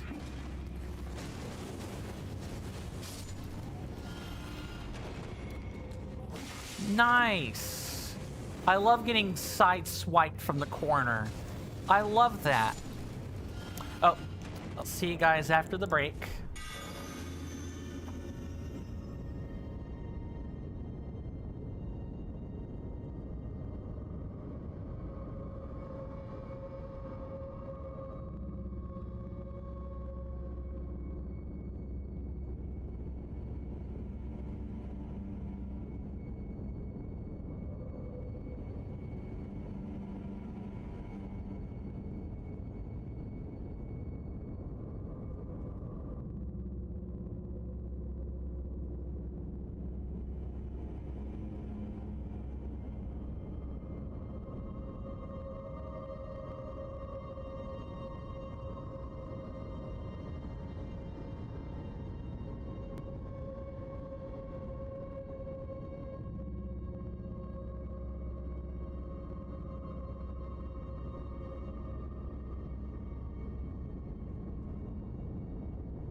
Sorry about that, everybody. I am back. I want to once again, or I want to make sure I've said that. Thank you, Mr. Jason, that I'm appreciative to everyone being here and hanging out, whether you're lurking or doing something else. That doesn't really matter. I'm just happy that people are even here at all. And I know I've probably gone a couple of lead-ups to commercial breaks without having said that. So I want to make sure I've said that. You guys mean the world to me. And nothing is going to change that. At least not in the...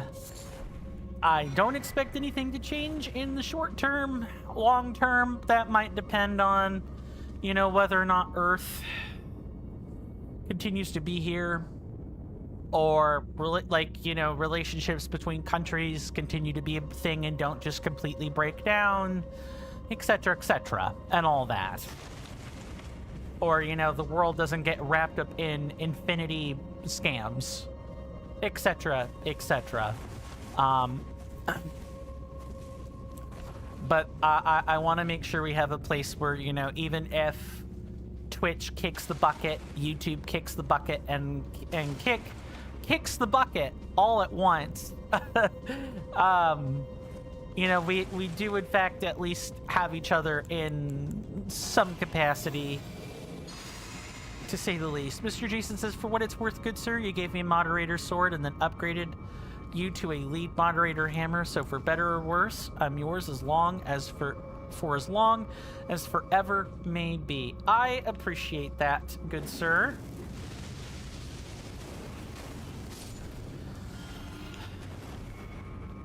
I do appreciate that.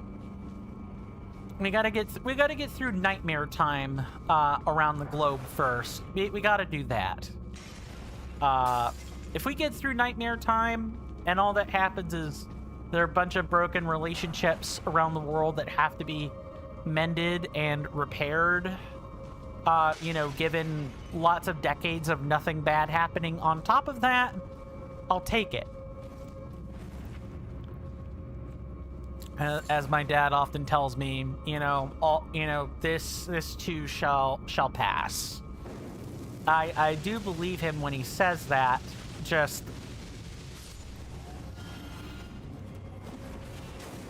sometimes, Mr. Jason says, you don't think said relationships can ever be repaired? No, but maybe something stronger can be forged from it. You know, I'm trying to be glass half full as opposed to glass half empty, because everyone's doing the glass half empty bit just fine. And even though the world's in a scary place, there's also lots of propaganda out there to make you believe all that, to make you believe that things are worse than they really are. Even if things are really bad, the internet will always want you to believe that it is worse, because it's for engagement, clicking, clickbait, viewer retention. People have a huge tendency to hate watch something. And you wouldn't think that's the case, but people hate watch stuff more than they would ever possibly admit to people in real life. Mr. Jason says Mr. Jason generally doesn't trust anything anyway. Right, see, that's the thing. Like, if there's no trust to start with, well, then it's all propaganda. How much of it is the truth and how much of it is a lie? Well, you can't really trust the words, so you have to trust the results of those words. People showing you, you know, what they're going to do more than anything.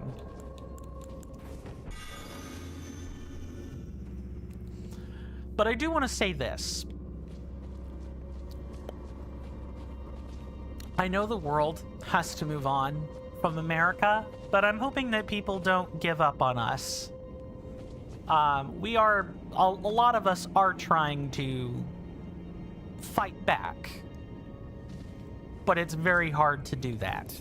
And I don't think we have quite had the level of corruption, this like systemic corruption. Like this is the type of stuff you read about in history books. This isn't something you expect to deal with in real life, but when it does hit you in real life, nothing prepares you for what's happening. Like, all the incremental decisions that were made along the way have to be understood, but if you spend too much time trying to understand the incremental decisions that were made, like the history of the thing, you'll never get to actually solving the problem. Mr. Jason says the world isn't going to give up on the good people of the USA. I'm glad to hear you say that. It's not all that reassuring, but I'm happy that you're saying that, Mr. Jason, for what that is worth.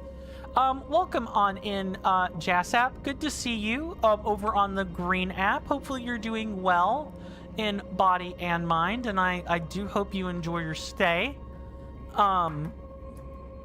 Nothing much, I suppose, just doing some routing for Elden Ring Reforged. How about yourself?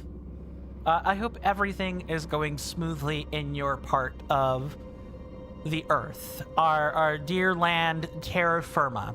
I do hope things are going smoothly for you. I'll explain the protocol since we've got some new people in.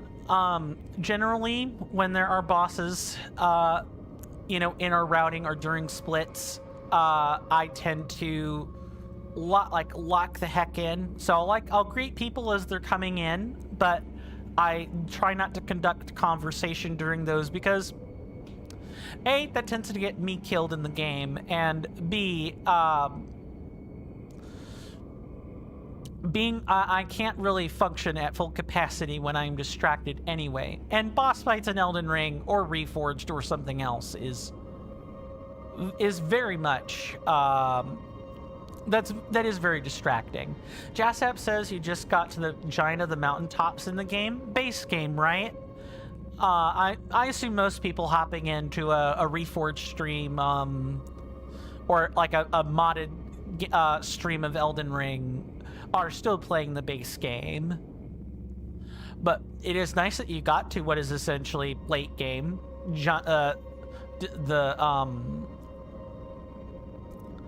The mountaintop of the giants is a very complicated place, among other things.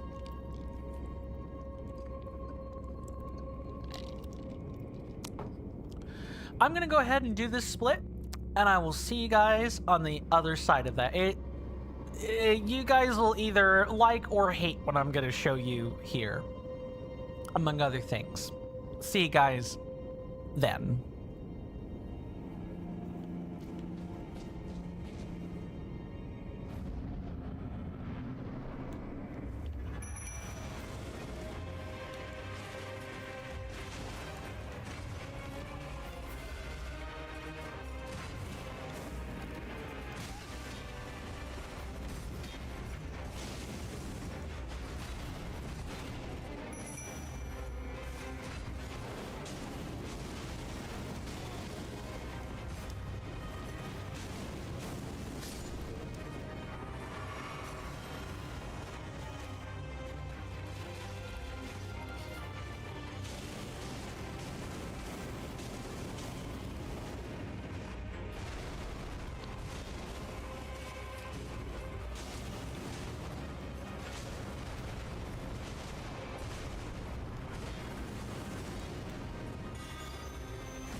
That's me not dodging several hits in a row. That's actual skishu territory right there. Skishu being shorthand for skill issue, of course. Nothing to do but try that again.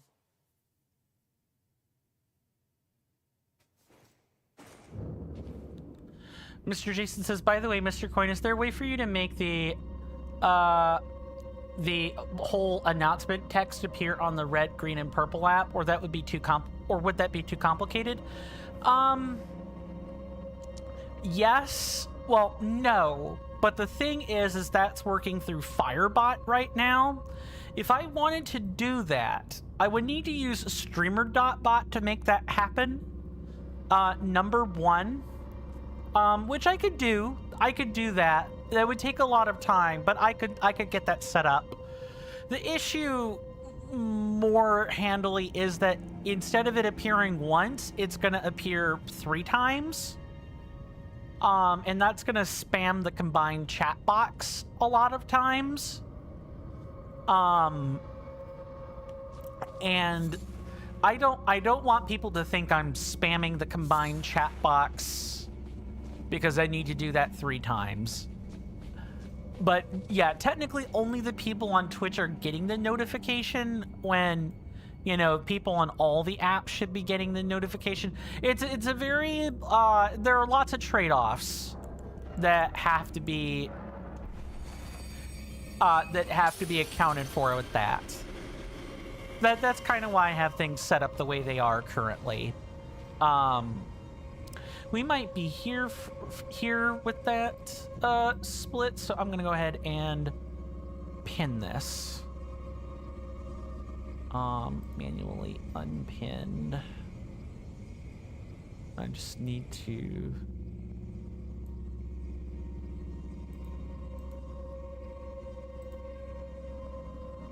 Okay, got it. I just need to fix that now. Like, fix the dock. Better. All right. Time to try again.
One of the things with this fight is even though it was easier, these guys were absolute health sponges before. I did not bother doing this the last time until we were like post Mount Gelmir because of how difficult it was. Even with the like stat nerfs, you could just get caught in a bad cycle and be unable to save FP for when you really need it in that fight, and you just end up having all kinds of problems. Also, I feel like I need heavier armor here, so I'm gonna wear that. Mr. Jason says, by the way, Mr. Coin and Bubble Bubs' Discord, you've made room for VIPs. Made a room for VIPs called the Vibe Room. The Vibe Room? Funny. Makes sense. Makes absolute sense there. Not vibe. Oh. Not vibe. Vibe. Yeah, VIB. VIB room. I think I see what you were going for there. VIB. Amazing. So it's both a joke and thematic. Nice. Well, hopefully I don't spend too long on this split. Tis the hope. We haven't even reached late game yet. Nothing to do but try again. No, it's the wrong summon. Of course I would do this. I should just... Oh, I'm not gonna let that go to waste.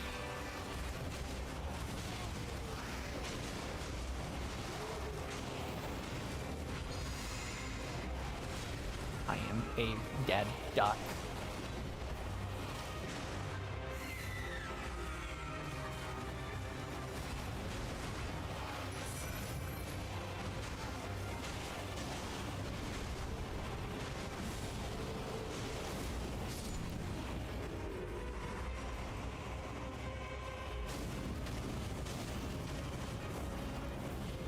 Wait, it warped? It warped.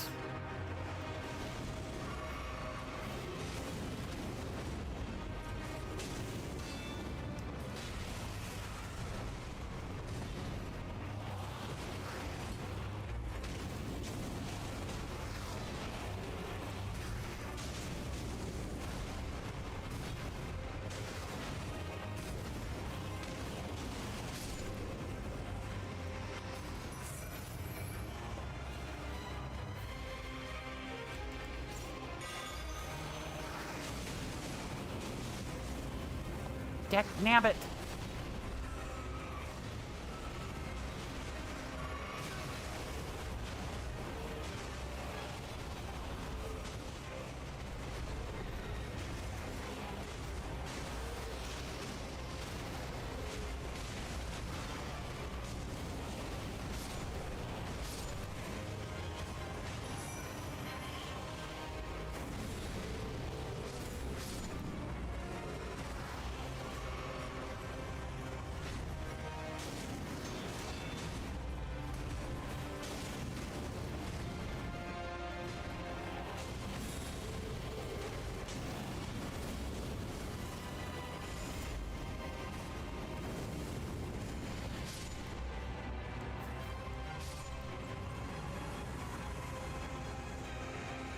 Oh, of course. I missed the spirit calling snail.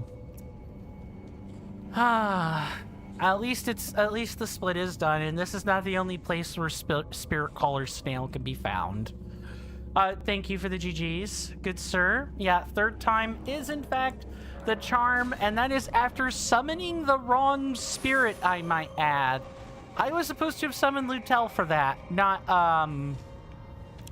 the demi-humans. But the demi-humans helped out a lot more than I would have thought, honestly. I'll go ahead and unpin this now. As soon as I can get my mouse cursor to cooperate.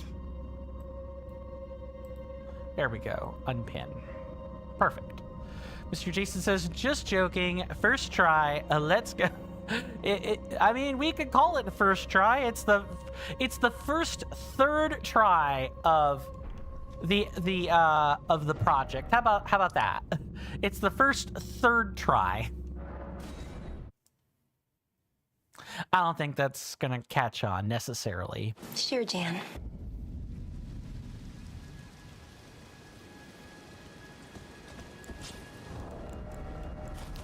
Okay, let's swap to some more appropriate armor. And then we're going to have to continue trudging on. We've got a lot of places to check for rune pieces. This is kind of a long split because our goal is like somewhere up here, and we've got to like really poke our heads around to kind of like find rune pieces. They're kind of all over the place. Mr. Jason says, each passing day, Mr. Jason just wants to play Pokemon Pokopia, but if Mr. Jason does, Mr. Jason becomes a hypocrite, and you want to be steadfast like me on my principles. Well, I mean, a thing that's hard about standing on principle, right, is that standing on principle requires sacrifice. Not all the time, but if you want to be taken seriously, you know, when you say, I believe in X or Y, you know, you do need to be willing to sacrifice something. And if you don't like the game key cards, or whatever might be wrong with Pokemon Pokopia, then yeah, standing on your principle might require you not playing the game, even though you really want to. It's like the... And I'm probably going to get in a little bit of hot water when I say this. The Stardew Valley like community, there was very specifically, there was an initiative that was done by a group like a trans affiliated organization for like trans people that had signed a petition to get Eric Barone, the like solo game developer for Stardew Valley, to code in representation for his game. Now, I don't have a problem with the representation. Yeah, I don't have a problem with the request. And Eric Barone's talked about this a number of times. Like, he wants to, he wanted to, but the game, Stardew Valley, is actually coded in binary. So, like ones and zeros, right? So, there's no way to actually code the representation in the game correctly, from my understanding. And so because of that, like, this petition and ultimately this like change for Stardew Valley is kind of like trying to tap water from a stone. You're really not gonna get that.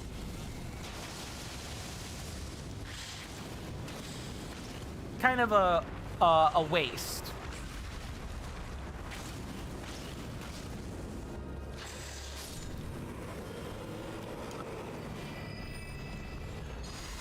And it went further than that. Mr. Jason says, I believe in Mr. Coin. I thank you, Mr. Jason. Mr. Jason says, oh, Mr. Coin, in 2 weeks on Sunday, it'll be Easter Sunday. And so Mr. Jason can eventually open Mr. Jason's chocolate ostrich egg. Nice. I'm sure that'll be a good eat when you actually get to it.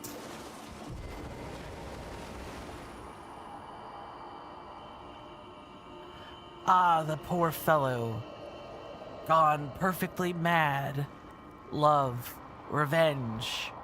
The frenzied flame melts it all away. Oh. I wonder who we're talking about here. Maybe we'll find out. Maybe this is the split where we find out. Wink, wink. Nudge, nudge. Mr. Jason says, one of your streamer friends said if you ever bought that egg, you would eat it with tears. Because it not tears of joy, because it's an expensive eat, right? Ultimately, like, it's a really expensive eat. Yeah, I could believe that. Oh, that's just one of those animal things. Understandable. It would be one thing if the request ended at the petition, right? But it didn't. People went on to harass Eric Barone and call him a transphobe and a Nazi and other just awful words because he couldn't code representation into his game. And people can be well within their rights to want representation, and when they don't get it, you know, they can stand on principle. But the principled thing is to not continue playing the game when it has an issue that bothers you. You should speak with you should speak with your actions and your watch time. If you clearly find Eric Barone's lack of trans representation in Stardew Valley to be a problem, you should vote with your wallet. Don't buy chocolate, you know, the haunted chocolatier. Don't do it. You know, if you're on PC, there are already mods that solve this issue, and if you're on console, you gotta be willing to stand on some principle. If you think Eric Barone is a transphobe, even though the men can wear female clothing options and the women can wear male clothing options, and that's as good as you can get in a game coded with binary, then I think we have other fish to fry. There are bigger things to worry about than whatever Eric Barone is or isn't doing in regard to trans representation in Stardew Valley. It, quite frankly, it leads to the actors create a bad reputation thing for trans or other, like, marginalized communities. And that's kind of a problem. Ha! Yeah, it kind of creates a problem where no one will take them seriously when they actually report on an issue that is, you know, like what's happening in Kentucky with, you know, trans people's licenses being confiscated under penalty of jail time and huge multi-$1,000 fines just for the licenses not matching the, you know, assigned sex at birth, the ASABs, the assigned sex at birth. Now, of course, one of these things is not like the other. None of this, what I'm talking about, is not equivalent. What I am, however, trying to say is when people have huge online meltdowns over something in which the developer has made clear that they want to do but cannot do in Stardew Valley, and the best that you're going to get is people modding that stuff in,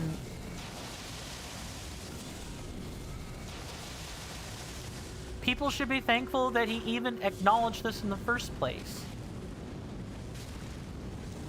Yeah, okay, I didn't particularly think he would poise through that, or I didn't particularly think that he would not be able to poise through that, but he did. I will respond to those in just a second.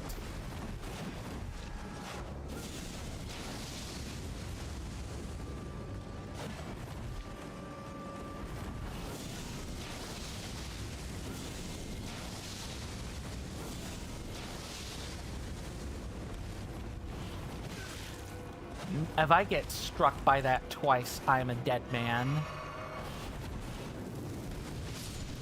Bye.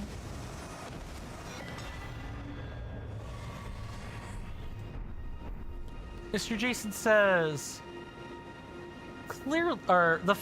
only the finest for Mr. Jason. Hence why you gravitated toward Mr. Coin and Miss Carly. I appreciate that, good sir. Clearly, and I'm not particularly sure what the clearly was in response to. Mr. Jason says, what is an invader? An invader is an NPC. Okay, more broadly, an invader is a player or an NPC that invades your world. I know I'm using the definition, but essentially they come over from their world to invade and attack you in yours. There are two kinds of invaders.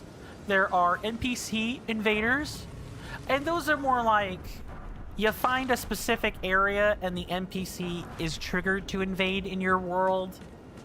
And then there's the player kind, which you need to be online for.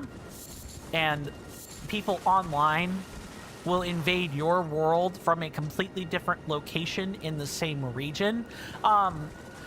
There's like regions where invasions can happen basically in an open world title like this, and you're not allowed to leave the region, or I should say that it's complicated, but essentially you either go into a spot where the invader can't get to you and you repel the invasion, you kill the invader and you repel the invasion that way, or you die by the invader's hands and you are sent back to the last site of grace you rested at, among other things. But that's more or less what an invader is. And they're humanoid opponents that can have, any kind of, lots of different gear outputs. The NPC invaders have a set output, but when you're getting invaded by a real human, you will not know what your attacker is doing until you actually see them.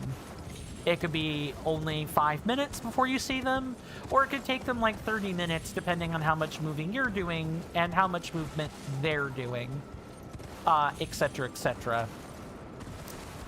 Mr. Jason says, the clearly was emphasizing only... okay. I thought it might have been that, but I'm glad I asked. Only the finest for Mr. Jason, hence why you gravitated toward Mr. Coin and Miss Carly. Okay. Understood. I get that now. What I'm wanting to do, I think, is this. Yeah, right there.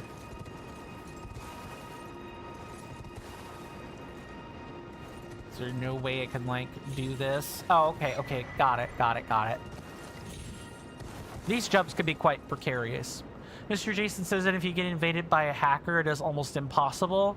Is that right, good sir? Yeah, if you get invaded by a hacker, it could be anything ranging from they use cheats in order to win to, in some cases, not with Elden Ring per se, but like with Dark Souls 3, there was a time where someone found a critical flaw in the, writing codes or the server codes in Dark Souls 3, and they were able to, the hacker, when they hacked in, were able to run real-time code on an opponent's computer as they were being invaded, which caused the entirety of the FromSoft multiplayer servers. They shut down all of them while they fixed the problem. In the end, they were able to bring most of the servers back, with the exception of the Dark Souls 1 Prepare to Die edition that's in permanent shutdown, and I believe the original ports of Dark Souls 2. I believe, like, anything that doesn't have a current running edition ended up getting the axe permanently. Mr. Coin, Mr. Jason says, you need to head off to just wash the dishes. You'll let me know when I'm back. Very well, when you're back. Very well, good sir. Take your time. Make sure you tenderly, gingerly wash those dishes. And hopefully I'll see you at a more exciting point in the splits.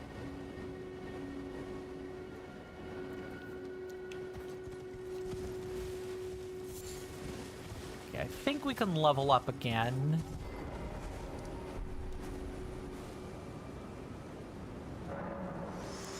No, we cannot. How much for a level up? Not quite 2K. That looks to be like 1,000, which will put us at 2804. It's like just like around 1,600. Yeah, 1,600 runes required for a level up. just one of these. Maybe a little bit more or less than 1600. We'll see. Share them with me. The reason I want to get to 28 Faith, by the way, is A, for some breakpoints on casting spells, or incantations very specifically, but also it lets us use other catalysts. It's just short of the 30 or 32 breakpoint for most items, but 28 is like another breakpoint for spells.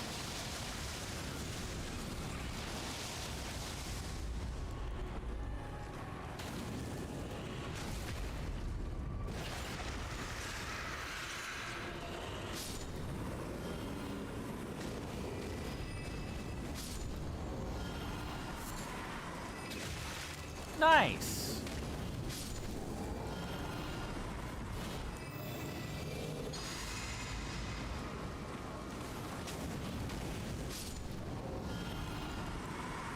Just gonna quickly get rid of that. So I'm searching around the rocks here to make sure we've gotten rune pieces. It's why I gallivant around so often without going straight to a boss or the object of the split. It's so that I can accumulate power, which we so sorely, desperately need.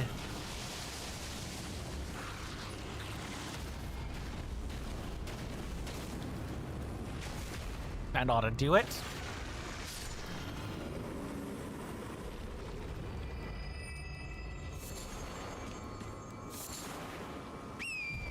Once I have more of the rune piece locations memorized, or I like run a route where I get them, I can kind of focus a bit more on, you know, avoiding unnecessary fights. Base Elden Ring has a lot of moving parts and pieces. It's really hard to go through and do all the routing for it if you're trying to map out a whole bunch of stuff at once. So I imagine we're going to need multiple times where we are just kind of, you know, seeing where things are. And, you know, I come up with like a list of rune pieces. I know there's a map that is supposed to contain the rune piece locations that's being worked on at the Elden Ring Reforged wiki. Exclamation mark ER wiki, or asterisk ER wiki, or shift 6 ER wiki on Twitch, YouTube, or Kick respectively, if you would like to see the wiki for the Elden Ring Reforged mod for yourself. That has lots of great information on it. Lots of fantastic information on it, as a matter of fact.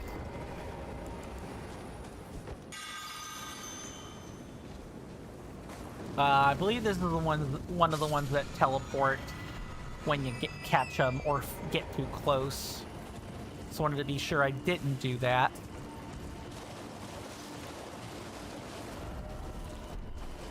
Check around the backsides or underneath rocks for a rune piece.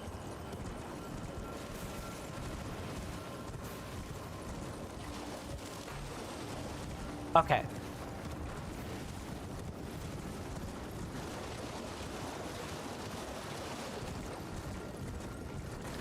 I've searched enough for the time being. Let's go into the Everjail. Oh, I could have prepared magic fortification for this.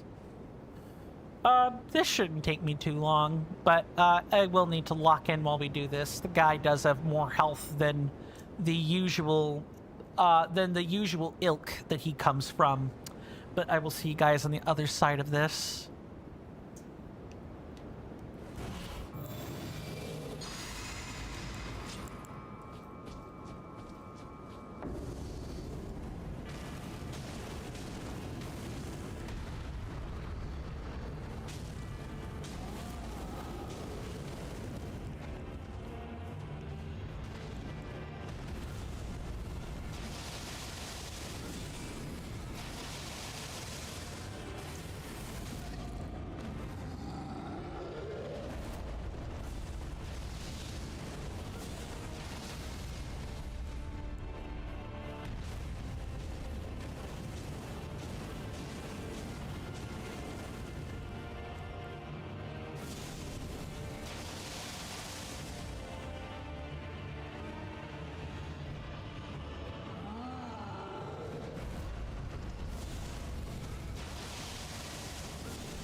Okay, that's not actually a hard wall.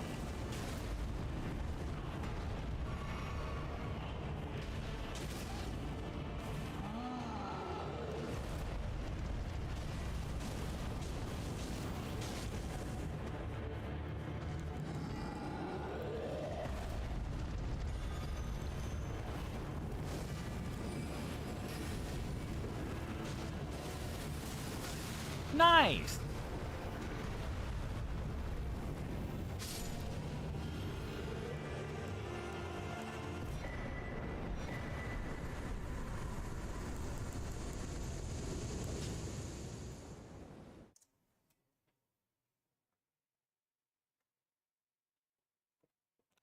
Better.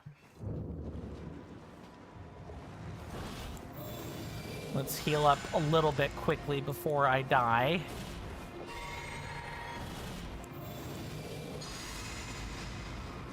And then we can keep moving. Fantastic. Fantastic work.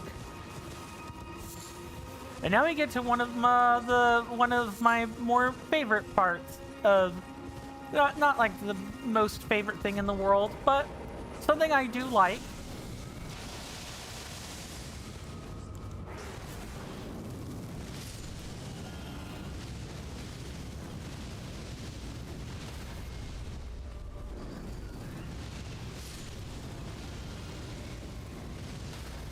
Nice.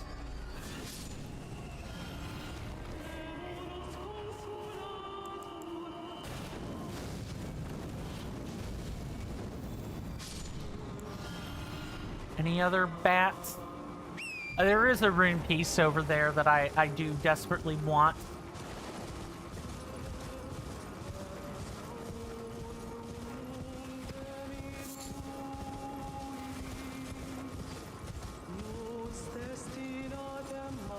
There is another bat over there. However, I do think I could probably beat it out if I'm quick.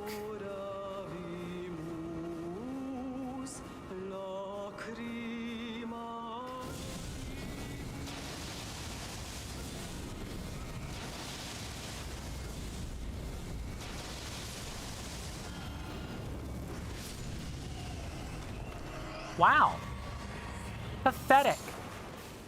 Wait, is there not a rune piece over here? I could have sworn there was one. Like in a bush or around the rock where it's like too close to get to without triggering a bat. That seems like where it should be. Let me double check the chat. Sometimes my combined chat doc doesn't always keep up with folks.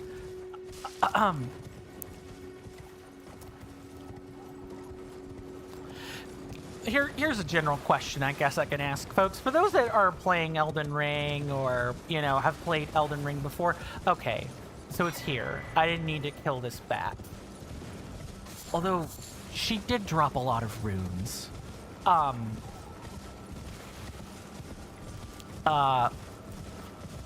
What do you guys like about Elden Ring? Is it the combat, music score, story, so on? For me, it's like a, you know, it's the triple whammy. I like everything about Elden Ring. It, you know, outside of like Dark Souls 2, I think it's one of my favorite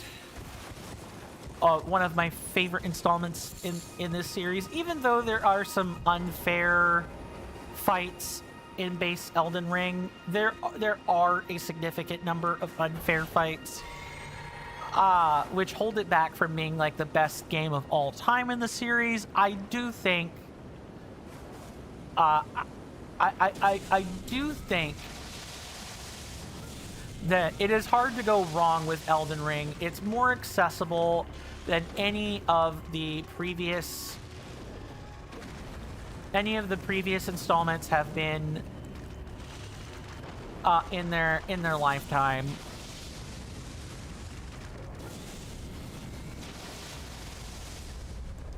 Like, way more accessible. It's not even close. There are so many things you can avoid and come back later It's not funny. And in base game, you can cheese the heck out of it if you are willing to spoil yourself a little bit. There's some pretty amazing builds that you can get right from the beginning of the game that will, you know, easily make the game less difficult for you. You know, and all of that is without difficulty options or sliders or anything like that.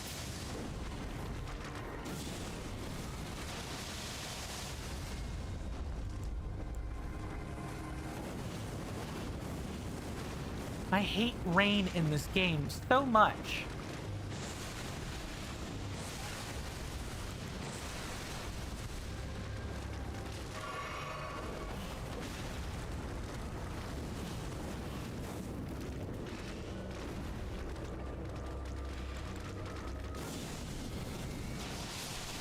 These things should definitely, you know, be on a t-shirt of some kind. The giant crayfish would sell like hotcakes if it were on a shirt. I mean that sincerely. There are some cute critters in Elden Ring, and they're not the ones that you would think of. Although a lot of the more common animals would also probably, you know, make for really good prints, and I'm not even joking about that. There's a rune piece over here, because of course there is. Why else would I be killing generally unrelated enemies for such a thing?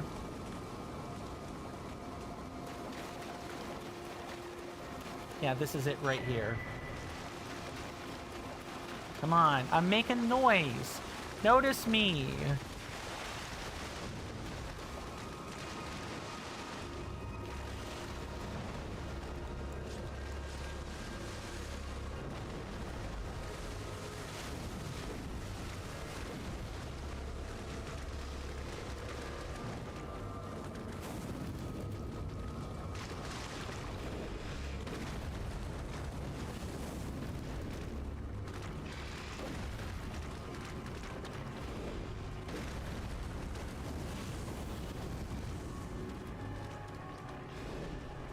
Yeah, keep doing this.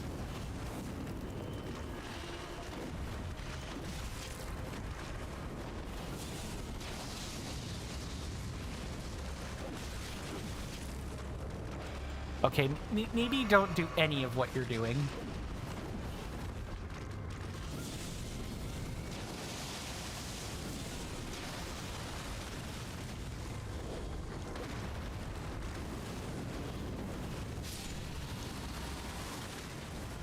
Yucky. But it's done. If only killing each of these actually gave you a flask back in return. But alas, that is not really the case now, is it?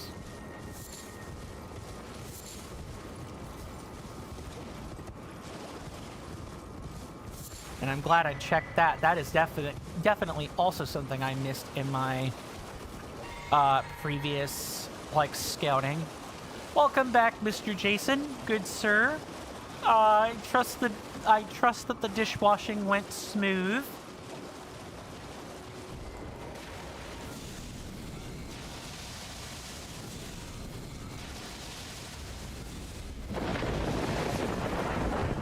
You hear that off in the distance, my senators and inductees?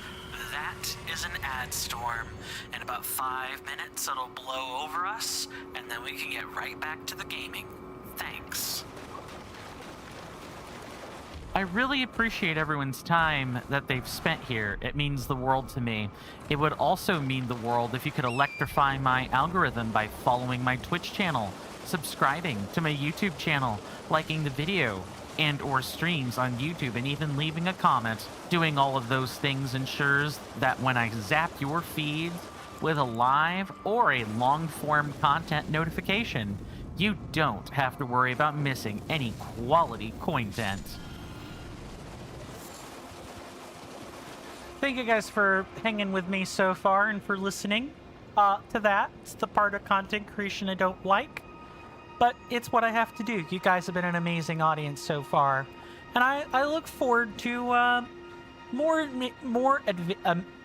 amazing adventures with all of you wonderful, lovely senators and inductees. We do take commercial breaks around here, so in about 3.5 minutes, we'll be taking our last one for the day.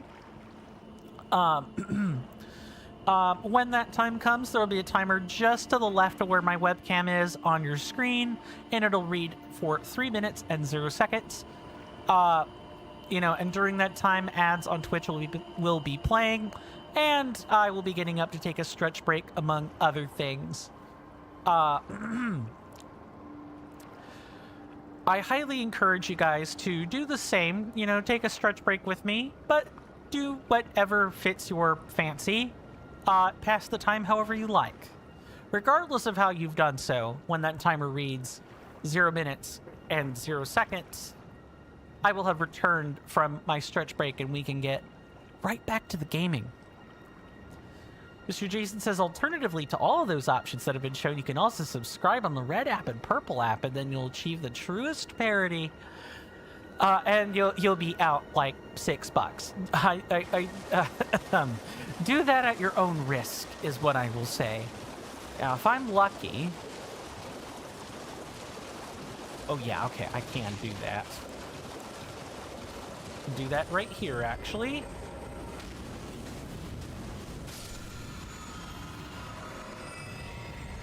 Go ahead and drink up real quick. Welcome on in, Mr. Tension. Good to see you. Hopefully you're doing well in both body and mind, and I do hope that you enjoy your stay. How was your, how was your weekend? If and you don't mind my asking, I hope it was good. And how goes the Twilight Princess since you've started resuming that? God blessed be to you as well, Mr. Tension. God blessed be to you. You've come in at a good time. Well, good in air quotes. We'll be taking an ad break soon, but on top of that, we've been busy clearing splits, so we've made some good progress today, among other things. What's up, Mr. Jason?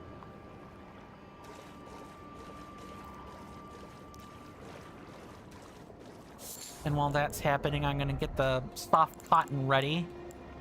Mr. Jason says, you think that Mr. Jason has too many Nintendo Switches? Because of the not having enough docks or certain periphery for all of them, right? I'm going to just apply some soft cotton here. We're going to sneak.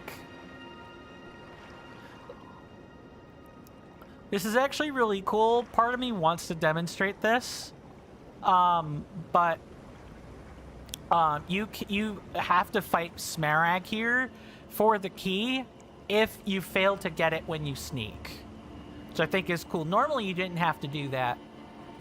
You could just kind of skip that. You could, if you knew where the key was, you could ride in and get out without a problem. Let me just go ahead and do that. Mr. Jason says, no, good sir. On your computer desk to the left of you, there's a Nintendo Switch, a Switch Lite, and 2 Nintendo Switch OLED model. That is quite a few Switch ones, yes. Mr. Attention says, it was great. You have 11 hearts, and you're at the Snowhead Temple. You got 23 Poes and 10 golden bugs left. Nice. We can pick up on this conversation after the commercial break. See you guys then.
Sorry about that, everybody. I'm back. I had to finish making my coffee and clean up one or two things. Thank you, Mr. Jason. Let me do this. Let's catch up on all of our chats, and then we will return to what we were doing. Mr. Tension says, "You're sorry, Mr. Coin. You got 9 hearts left." Nice. Nice. I'm glad that you're making progress in Twilight Princess, and you've. How are you finding the? How are you finding the Snowhead Temple?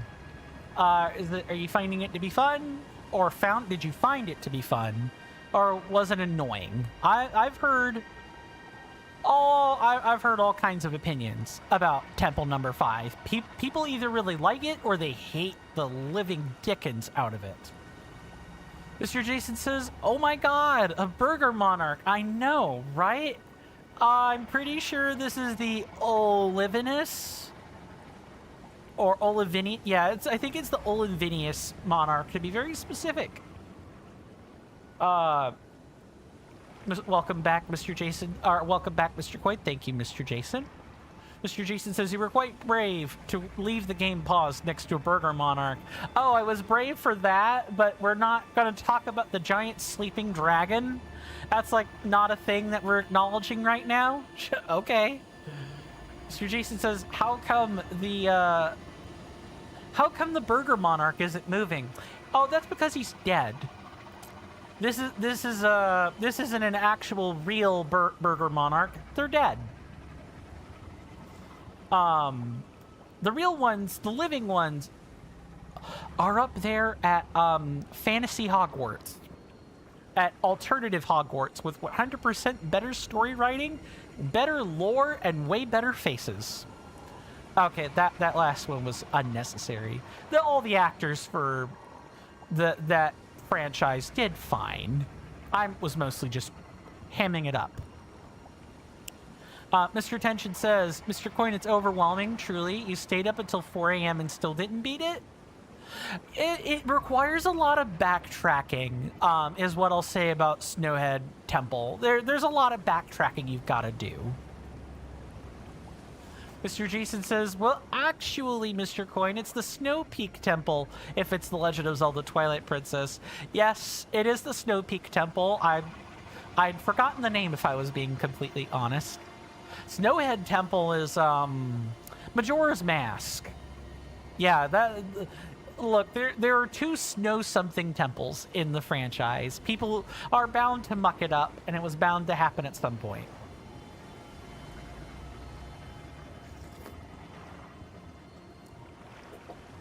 I too wish I could be this restful around dead corpses. I would get much better sleep if I were like this dragon. Well, our lovely friend, the Glintstone, the Glintstone, the magic dragon here, we're gonna have to kill him now. So we're gonna do some summoning, and we're going to watch a wonderful fight play out. See you guys on the other side of this.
feel free to share that fact, but I'm probably not going to really be able to handle or read that right this second.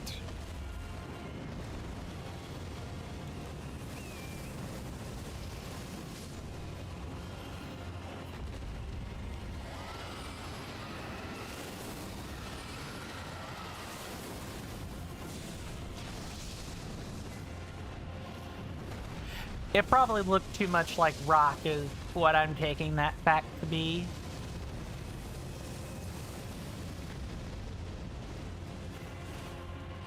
I don't blame you if that's the case.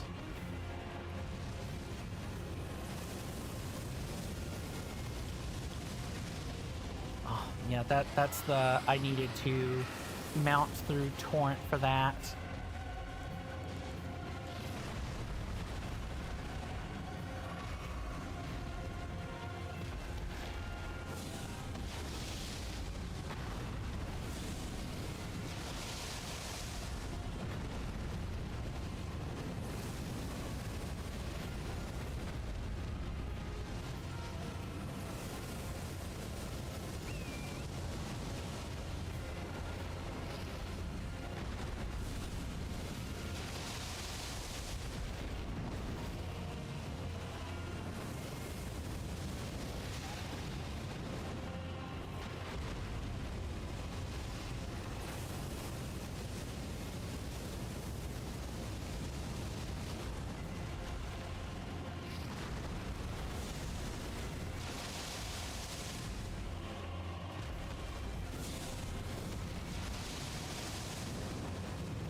Oh, I forgot to mark him. Again. Keep doing that. I gotta not be missing codex entries like that. Mr. Jason says, would you like to know a fact, Mr. Coin? Mr. Jason didn't even notice the giant dragon. I did acknowledge that without saying the comment earlier, but I figured that probably wasn't going to pass under the radar. Mr. Jason says, "Oh wait, I know I know why it happened again, good sir. You didn't notice the giant dragon because your mind was clearly too focused on eagerly anticipating the return of that fine dapper gentleman in the top right corner." I appreciate that, Mr. Jason. The talking flower shut up an hour and 11 minutes ago. Nice. Mr. Jason says, "GG. Thank you for the GGs. Much appreciated." I wish I could bring him back to kill him again to get the codex. I could do that if I wanted to. It's recommended I don't do that. But if I really, really wanted it, I could do that.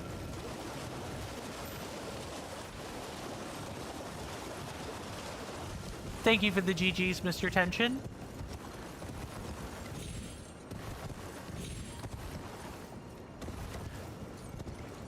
I'm pretty... No, it's not this one. I think it's the... Ah, never mind. Okay, now I did see a... I did see a Grace site mid-fight, and I'm not really particularly sure where that was. Mr. Jason says you're surprised that Burger Monarch was just sitting there next to a dragon? You thought it would have been a pile of ash on the floor? Oh, so the running theory is supposedly that was a dead Burger Monarch, and the dragon killed it because he was sitting there with the key when that happened. And glintstone dragons are nice.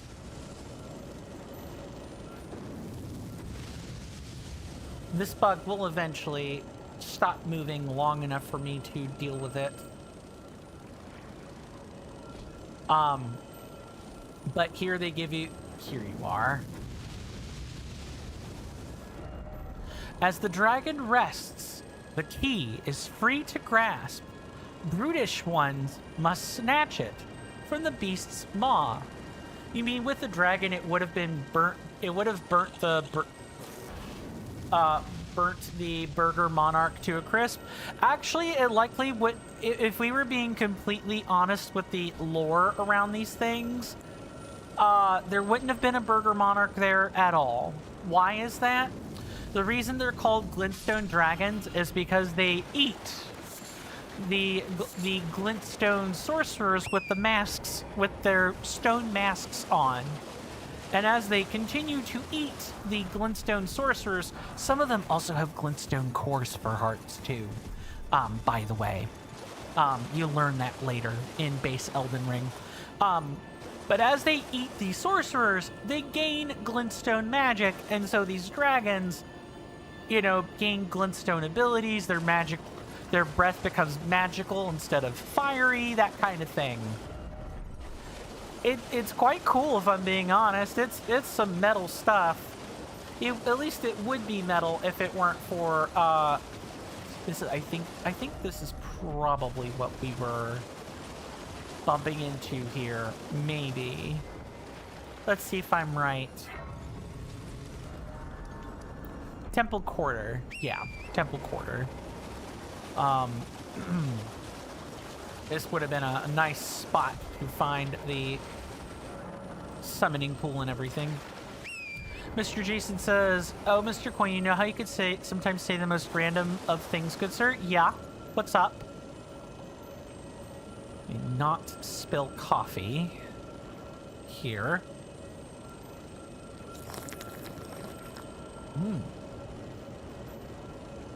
Hazelnut. Yum.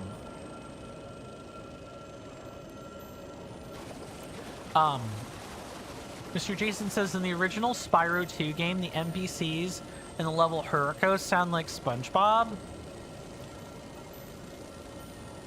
This involves a...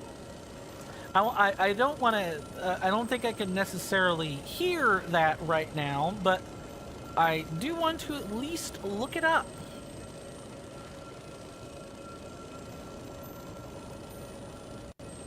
These are called Hurricanes. Or not the race, but the level. The level.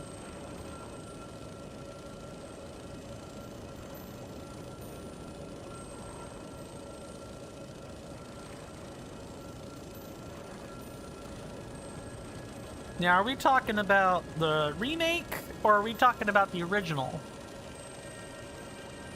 Because I think the remake changes, or not remake, but like remaster changes things about the levels as a whole, like their voice acting or graphics.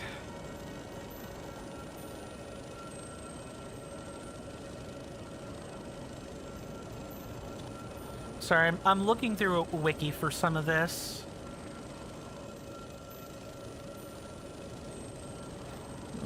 Those are gear grinders. Ah, okay. The original Spyro 2.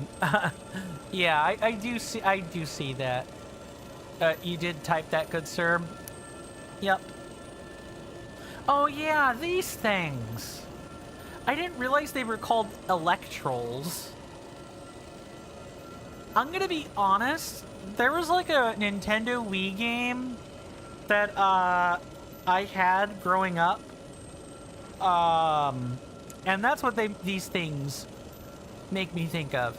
Mr. Tension says, Mr. Coin, you should be done by tomorrow with Twilight Princess. That is a tall order, good sir. I hope you're successful for what that's worth, but you've got like, if you're going for 100%, you've got like all the stuff post Snowhead Temple or Snow, the wrong name is sticking. Nabbit. It's Snow Peak Temple. You've got the events for the 6th dungeon and the 7th dungeon.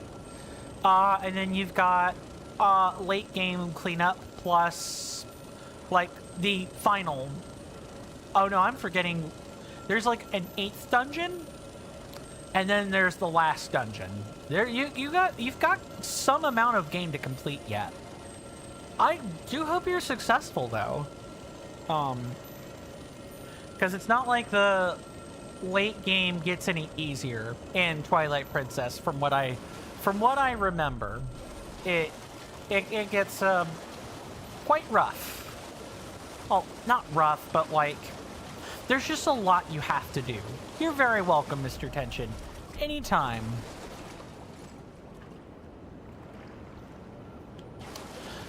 Alright, now we got a slightly easier split followed by Hell Split coming up, and that's like over here.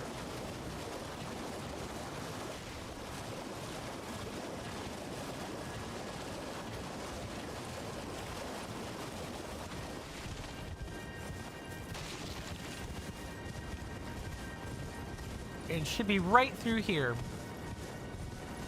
Mr. Tension says, yeah, you said it right, rough. I would maybe give yourself a couple of extra days on that, Mr. Tension. I'm not kidding. I think the 7th one will kind of throw you for a loop. I hope it doesn't. But I've beaten. It is a game that I've beaten. I can tell you that Twilight Princess at 7th dungeon asks quite a bit of those in the late game, or you know, you could watch Chugga Conroy kind of like chug through it, and that should help you get through either version of that dungeon in particular. I think it's the hardest one too, because the 8th dungeon isn't really quite so much about puzzles. There are some puzzles, but it's more combat focused. And the 6th dungeon there's just more obtuse backtracking. Mr. Tension, Mr. Jason says, I wish, yeah, After all, Mr. Coin, Mr. Jason didn't even get 100% in The Legend of Zelda Twilight Princess. Mr. Jason found all 900 Korok seeds in the Legend of Zelda Breath of the Wild. Mr. Jason found all 1,000 Korok seeds in The Legend of Zelda Tears of the Kingdom. But Mr. Jason didn't have the patience to find all 60 Poe souls.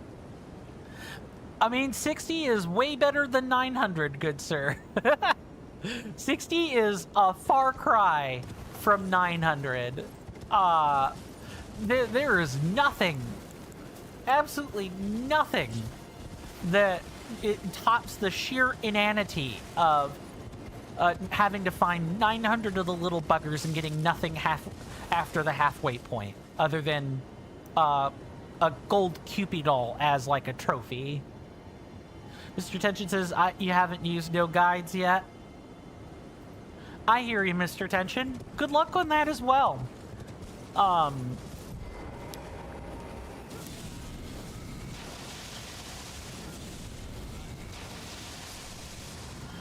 Okay, and then we should be able to take out these without needing to rely on... Nice! Without needing to rely on using too much FB. Detention says, wow, 60, you only got 28? Yeah, I mean, you're about halfway there. Yeah, 60 is a lot. But, like, considering how far you've come, yeah, you've made pretty good progress on that front, Mr. Tension. And the challenge doesn't feel that insurmountable, even without a guide. You just have to, you know, put your nose to the grindstone and make sure you do everything, and you double back in locations that maybe you wouldn't otherwise think to double back on. Stuff like that.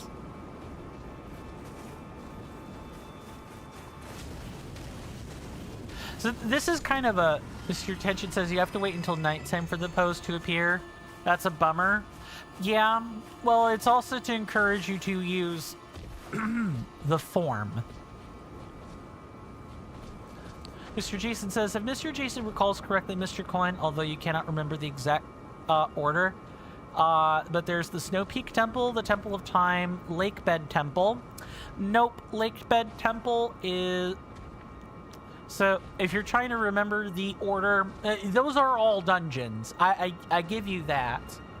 The order for the ones you've listed is the Lakebed Temple, the Arbiter's Grounds, Snow Peak Temple, Temple of Time, and the City in the Sky.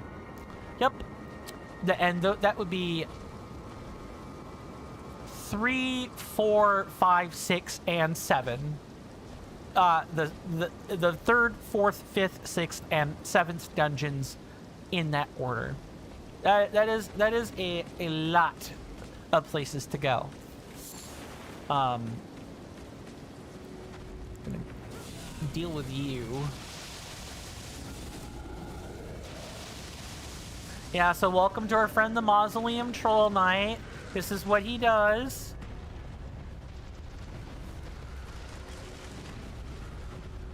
If I could just get him to do this, which he does not do. Awesome. Oh, and because they're troll knights, they will also conjure the Great Blade Phalanx. Yeah. He's huge and has no head.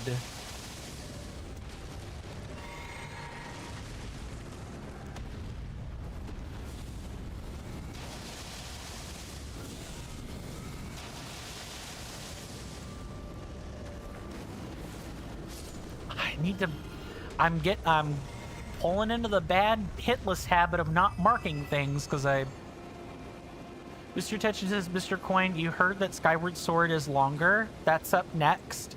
Yeah, it is longer, but the dungeons are not much harder than Twilight Princess's. I would say they're about on par. There are fewer of them, but they're a bigger deal too. I like them more than Twilight Princess because I think like 9 dungeons is probably like 2 or 3 too many for a game Twilight Princess's size, in my personal opinion. But it is a huge place too. Mr. Jason says Mr. Coin can read this. Mr. Jason says, but Mr. Tension, I know that you still have 32 Poes to find, but you believe in your potential. Har har. Get it? Potential? Potential? Potatoes? Boil them, mash them, stick them in a stew? Okay, not that last reference. Sure, Jan. Hardy har har. Yeah, Skyward Sword is a favorite. If we ever take a break, and assuming you guys don't vote for a relatively short game as a break, I could see myself, you know, playing something like Skyward Sword, or maybe like the at least one game from the Spyro Reignited trilogy or something like that. Mr. Shiny says especially that those don't pose any threat.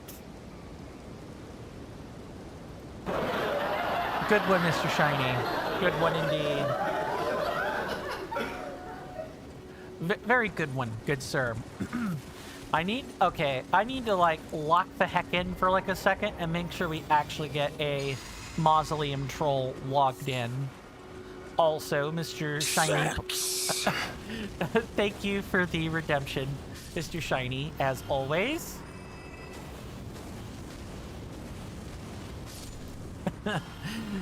Okay, yeah, I'll make that a check-in by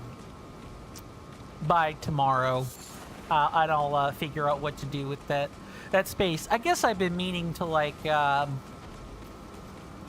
put some more interesting sounds, and I think I know just what I want to do with what I'm going to replace that channel point redemption with. I think people will like it.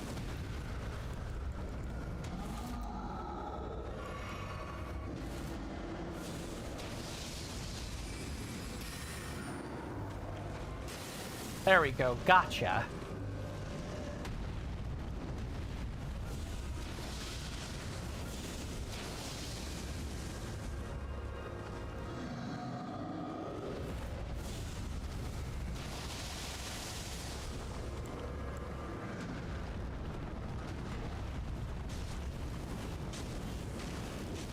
Okay, get away from him.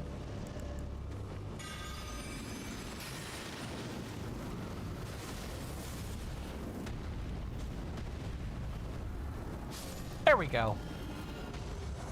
Mr. Jason says you should get a sound for how they say CEX, and then you can have both versions. Maybe. I should write that down and not before I forget it. 1 second.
Okay, I've written that down.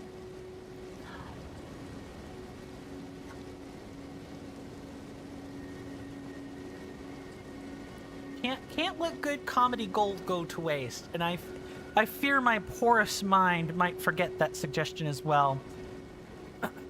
So I wrote that down. Mr. Tension says you're satisfied with this playthrough. You got 3 bottles already, and the Hyrulean Shield and Master Sword. I mean, that's good. 3 bottles is amazing. You've only got 1 left. Mr. Shiny says, Mr. Shiny has tried one of his 13 supposedly very spicy cup noodles. Ah, another cup noodle enjoyer. And you must say that it wasn't spicy at all? Yeah, who here likes cup noodles? Show of hands or type 1 in the chats. I like a good cup noodle. I had this discussion with friends at my tabletop group on Saturday, and I got lampooned for liking cup noodles. Like, I'm sorry if I want, you know, vegetables with my you know, cup ramen. This is like, the cup noodle is delicious. Mr. Tension says 1 with a sandwich. Nice. Vintage. Vintage. But what's up, Mr. Jason? Since you're speaking in all caps or typing in all caps at this exact second. Mr. Shiny says, fortunately, those cup noodles have been obtained by yours truly for absolutely free. We like free. Free is good. Free is great. Free lets us eat all the food on our plate.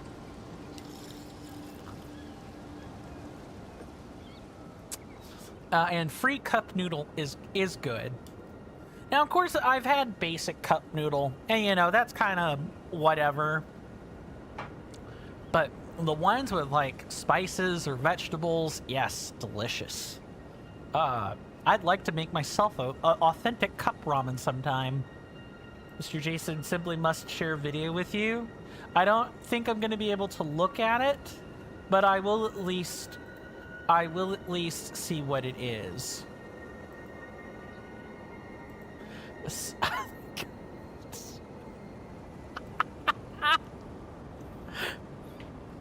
Okay, I'm gonna put that in the other chats for people to find.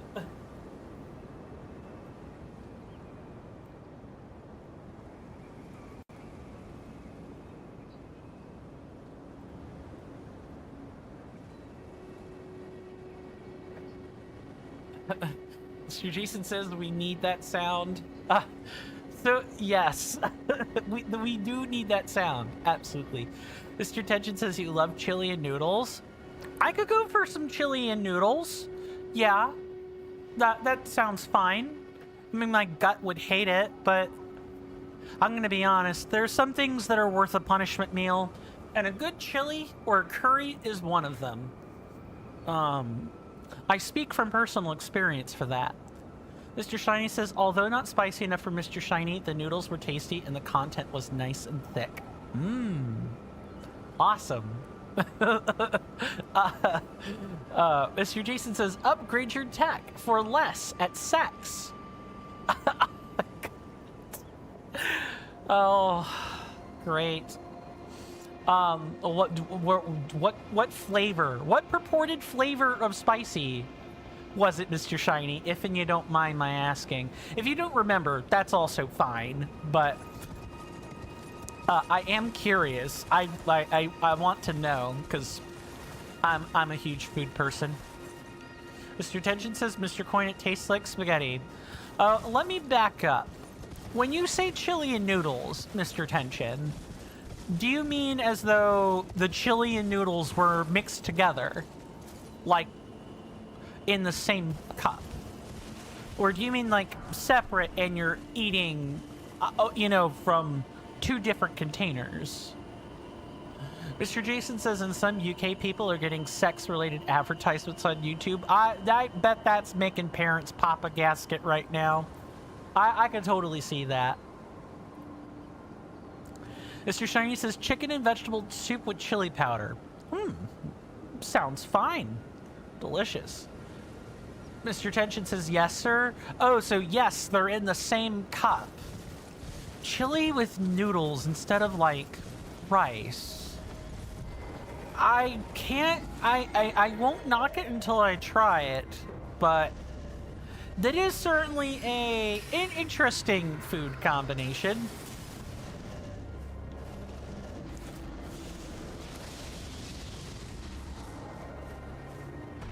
Okay, you are gonna get to ram right into that.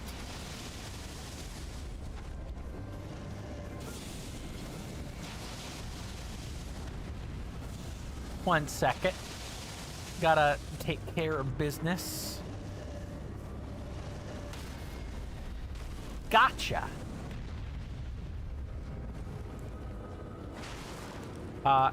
Oh, right. They don't have the weak point because they don't actually have a real head for that. Right. Whoopsie. Mr. Jason says, but yes, good sir, that is the epitome of British humor. The fact that we have an edgy second-hand shop named Sex. I can believe it. Mr. Coin said one of Aylin's 3 favorite words. Aylin is probably super busy getting ready for their screenplay gig. Yeah, ram is a favorite word, I suppose. One of their 3 favorite words. But it will probably not work as an invocation today. Because I know what they're doing. I know some of what they're doing. So Shari says, unfortunately, not the content for non-binary. No, I don't want to pin that. Didn't mean to pin that. Whoopsie. Yes, let's not pin random messages, Mr. Coin. Let's not do that. Mr. Jason says, I mean, Aylin appears whenever Aylin chooses. Aylin arrives precisely when he means to, and not a moment before. And he is never late either. Playing and joshing around, you know, set aside, no one here is ever really considered late. I could say, yeah, you missed X, but that doesn't make you late. No one could ever be late here on this stream. I think it's this one. No, it's no, it's this one here. That's right. This one right here. So welcome to the 4 Belfries. The 4 Belfries have some really contain some really difficult content. Mr. Jason, or I'm sorry, Mr. Shiny says you're certain that he won't pin this message. You never know, but probably not. Probably not. Cool. I'm glad I found the rune piece.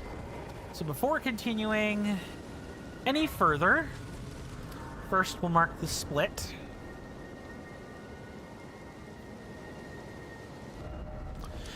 Now, I want to point out attention, or point out the grafted scion question mark. Why is there a question mark there? It's not because the enemy we're going to fight isn't a grafted scion. It is because I am not sure that this is the correct placement for grafted scion. This particular one anyway. Let me check out if we have a reward here. We do have one. What we're about to fight is about 2 regions, or 2 tiers ahead of what we would normally fight. And so because of that, I'm attempting to get something early that we would otherwise not have for a while longer. If I can make that happen here, I would prefer to do that rather than have to wait longer.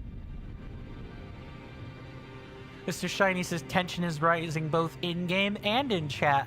Too true. What's up, Mr. Jason? Mr. Jason says, don't get tied down by your old tech. Upgrade for less at Sex. Oh my goodness. Well, what if I discovered? What have we brought on to ourselves here? I think you're still gonna say the thing about Ronnie's whereabouts. Yes, that is in fact the same as before. Greetings, are you here for okay, these are already upgraded. Well, I took you no man to lay out your arms. I could do that. Oh, well, I guess if I do that, right, whatever thing we're getting next, we can upgrade all the same. Let's do that. Every little spike of power kind of helps. Let's get that over with.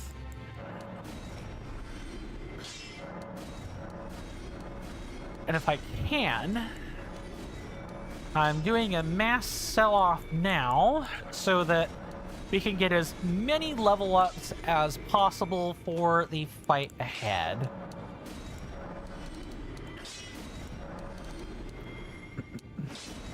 Just like here, like this.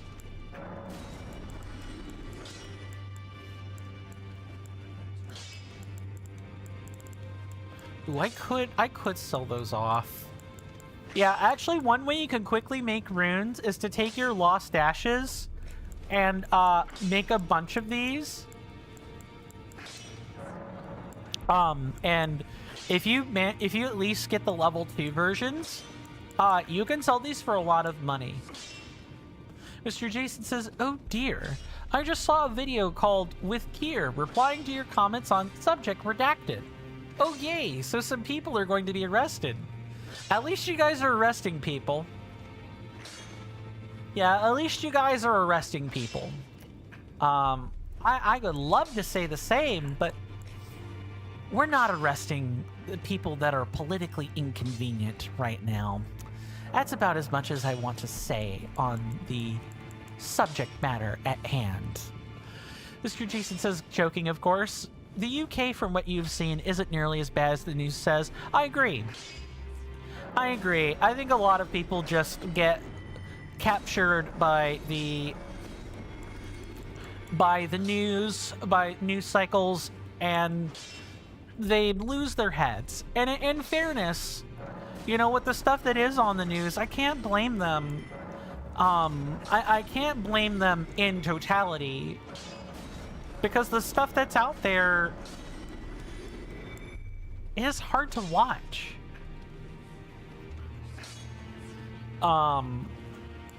It's hard to watch. It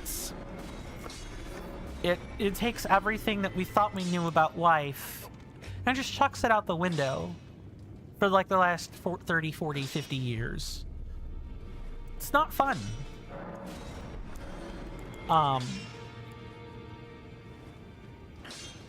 Mr. Shiny says, "Oh, Mr. Coin, you've played some Ori and Will of the Wisps.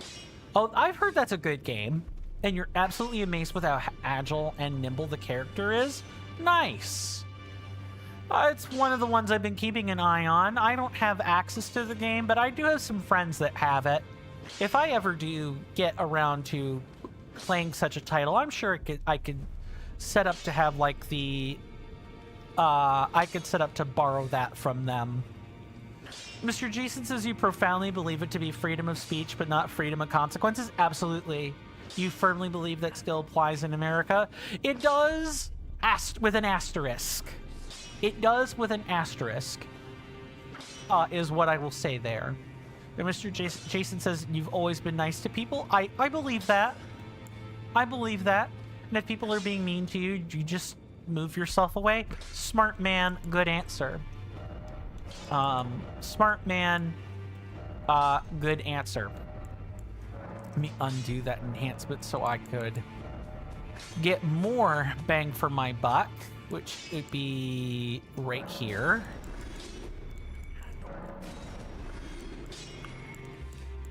Yeah, let's sell this and get rid of these. We were absolutely due for a sell-off of the highest order. No, don't sell that.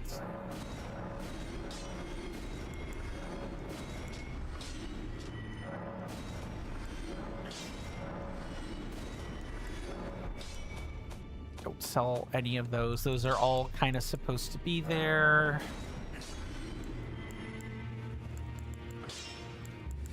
Okay. The rest, I think, is good here. All right. Mr. Jason says, "You've always believed, good sir, people are more than welcome to have any opinion that they want of you, but your own opinion of yourself is the only one that truly counts." At the end of the day, yes, I would be inclined to agree with that. But any good person would also ideally take perceptions that other people have of them, that they've expressed, into account when forming an opinion about themselves. Like, there's a balance in those things, and I realize that's hard to say, hard to describe, perhaps hard to talk about, but all things are meant to be taken in balance, I personally think. Yeah, it's important to have a good opinion of yourself, and the only opinion that counts about you is the one that you have of yourself. But if you can take that too far. There has to be some level of like inward accounting from outside external inputs from people and other stuff. Mr. Shiny, since you've been playing Ori and the Will of the Wisps, how are you liking the game? What are your thoughts on it, if you don't mind my asking? Mr. Jason says you've definitely lived quite sheltered for most of your life, good sir. I think that shelter is proving to be a little bit more of a blessing. I would not... I'm not going to totally write that off. Sometimes shelter is good. Turns out sometimes shelter is good, and we should absolutely not write off the ability to not have to deal with the pain and the misery that comes with life. I'm gonna quickly get some runes, so we have I can make like 1,000 of them. You know, I can turn the runes into hard runes because I want as few runes as possible for where I'm going next. Because I don't want to be thinking about how many runes I'm gonna lose with this. Mr. Shiny says your words can't describe how much fun you have in the game. I will take your lack of words for that, Mr. Shiny, and trust that that opinion means the game is really good.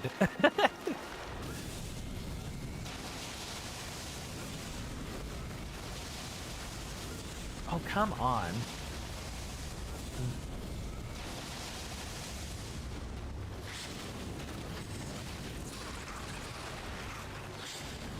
There we go. 3K, which means if I get 5K runes, I will probably be okay. Mr. Jason says, but yes, good sir, you're looking forward to the sex check-in.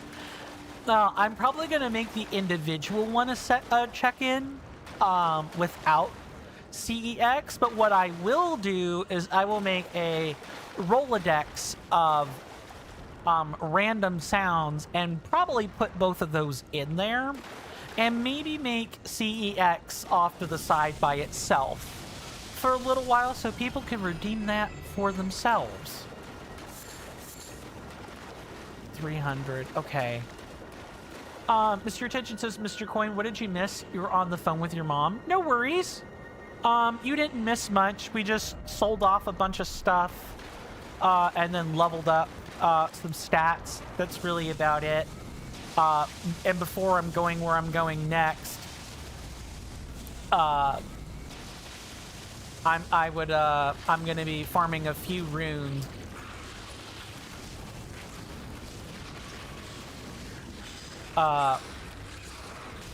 Nice. Farming a few runes so I'm not carrying them. Nice. I'm not carrying them into the next fight that we're doing. That's all.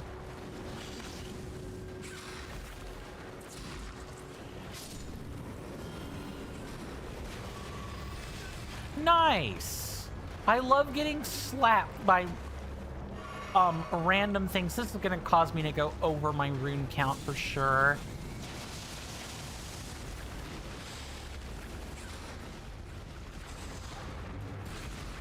Mr. Jason says it would be even funnier if CEX was a random sound. Oh, then I'll make that happen. Mr. Tension says you guys were talking about your car that you're getting tomorrow? Nice. Nice. Okay, now I can actually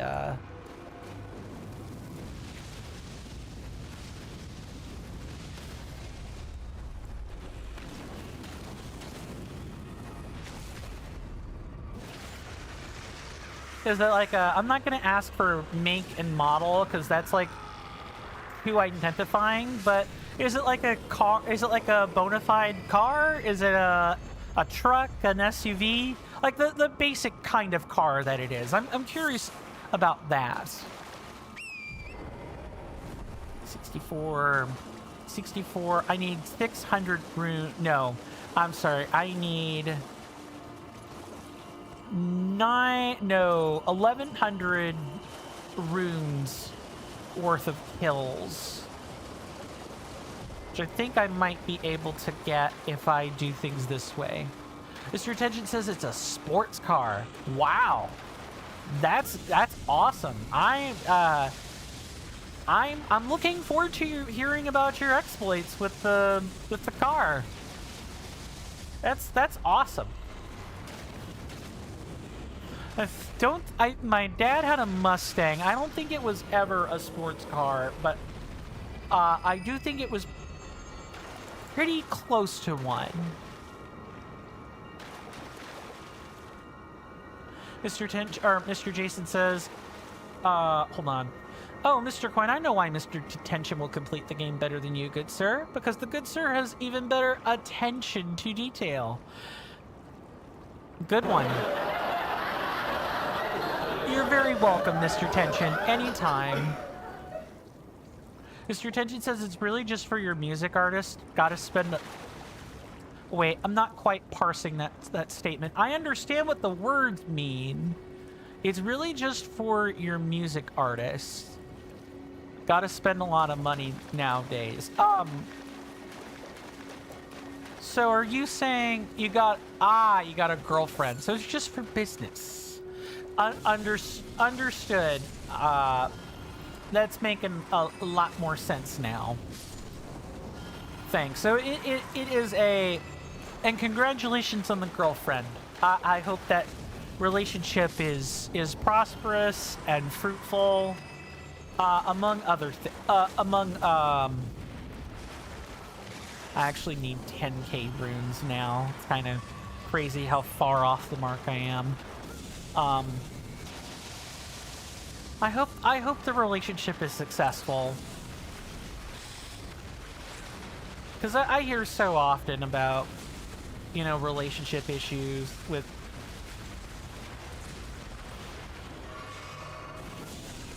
For once, I want to hear about successful relationships that aren't just like random blips on a chat room or something. Okay, 200 more runes. Can I even get that? I think if I sold off some stuff, I could probably make this happen. Let's do that rather than farm continuous amounts of runes for anything. What's up, Mr. Jason?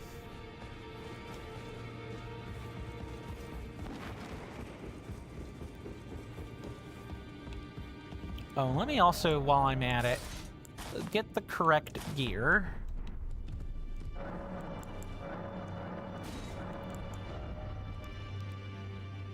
Mr. Tension says you're super nice to her. She has her own house and car. Awesome.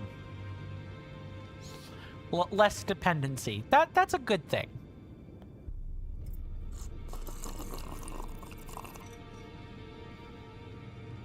Then, as I've said, I hope the relationship is fruitful, and it's a good one.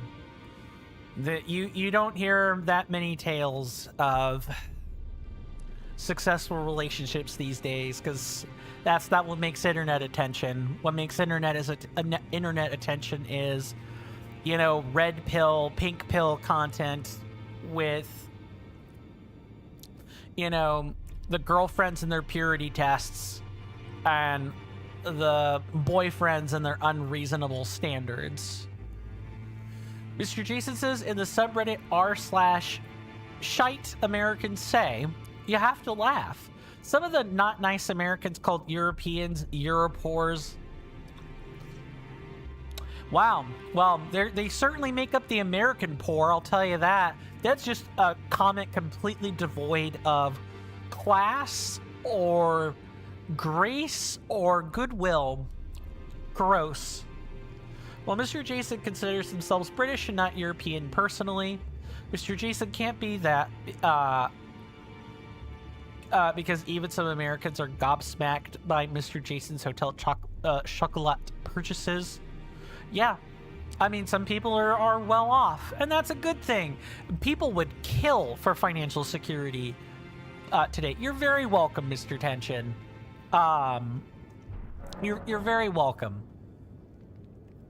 Yeah, just for folks listening, when people are disparaging you, calling you names, making fun of you, and so on, remember that although they might be rich of wealth, rich of money, rich in status, the thing that they're poor in, the thing that matters that they're poor in, is heart, is their spirit. They're poor of spirit. And when they pass from this world, because all humans pass, we all age, we all wither, we all die, they won't be able to keep their wealth. They won't be able to take that with them. They won't get into heaven with it. There's several scriptures that talk about this, where both Jesus himself and several of the people in the Bible make commentary on the rich never being able to use their wealth to enter heaven. These people are poorer than you in spiritual richness. You could almost pity them for that, is what I would say. Just remember that they're denigrating themselves spiritually and morally in order to make themselves feel better about what they see as a physical trait or quality that they are trying to be superior in, such as money or social status and so on. Mr. Jason says, "Indeed, good sir. Rich in money, morally bankrupt." Exactly. The rich will not be able to take their possessions with them when they pass from this world. So them being catty and mean and exploitative will only serve to hurt them in the realm of spirits, where the spirits of the dead and the gods that they so choose to cling to will remember that. Maybe not every god will punish them for it, but they will remember that. Mr. Tension says, "You and your mom were just talking about women and how they changed. They haven't changed any more than men have." And that is to say, both sexes have changed in the sense that there's a lot more anti-man, anti-woman propaganda than there ever has been at any point in recent history.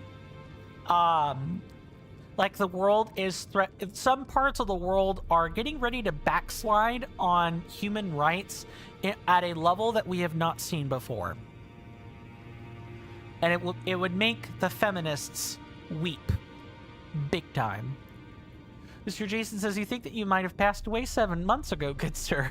Since then you thought that you were in heaven." I appreciate that, Mr. Jason, but I am glad that you have not passed, for the record. Yeah, just don't belittle, don't denigrate others who are denigrating themselves to try to hurt you. This is just general advice I'm giving. Don't denigrate yourself when they're denigrating you. Make note of them. They've shown you who they were. You believe them, and then you don't talk to them. If you have to, because they're a coworker or someone else, keep the exchange professional. Do your business, get out, and don't acknowledge them. If you can do your business through a different person, that would be better. But if you can't avoid it, keep the exchange professional. Don't stoop to their level. Be the morally better person. Be someone with a higher moral fiber, in my opinion. But Mr. Jason says, yes, good sir, you've enjoyed the last checks. 7 months? I have 2. It's about to be 8 months, all things considered. I'm grateful to my audience. for what that's worth. I'm grateful that each and every one of you, you know, has chosen to stick by me, even though I have struggled with a consistent schedule, or, you know, stuff happens.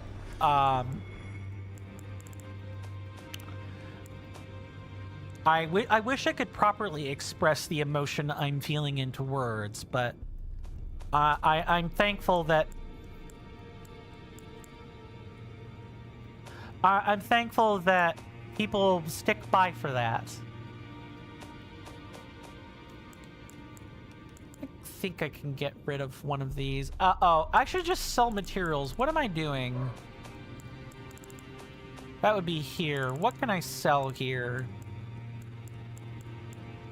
I guess I could sell 10. No, it would have to be. No, it'd have to be 100 of something. Okay.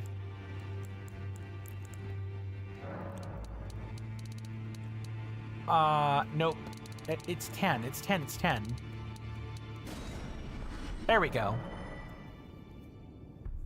Mr. Shiny says, "Oh, Mr. Coin." I'll read that previous message in a second. While Ori and the Will of the Wisps is an extremely playable game, we must remember it's also objectively beautiful when it comes to art style. Yeah, I've seen a little snippet or two of Ori and the Will of the Wisps. It is a very pretty art style. It's a very pretty game. You dare to say it's the most beautiful video game ever made? Yeah, I would say it's up there. It's right up there with, like, Shadow of the Colossus, or, you know, Death Stranding.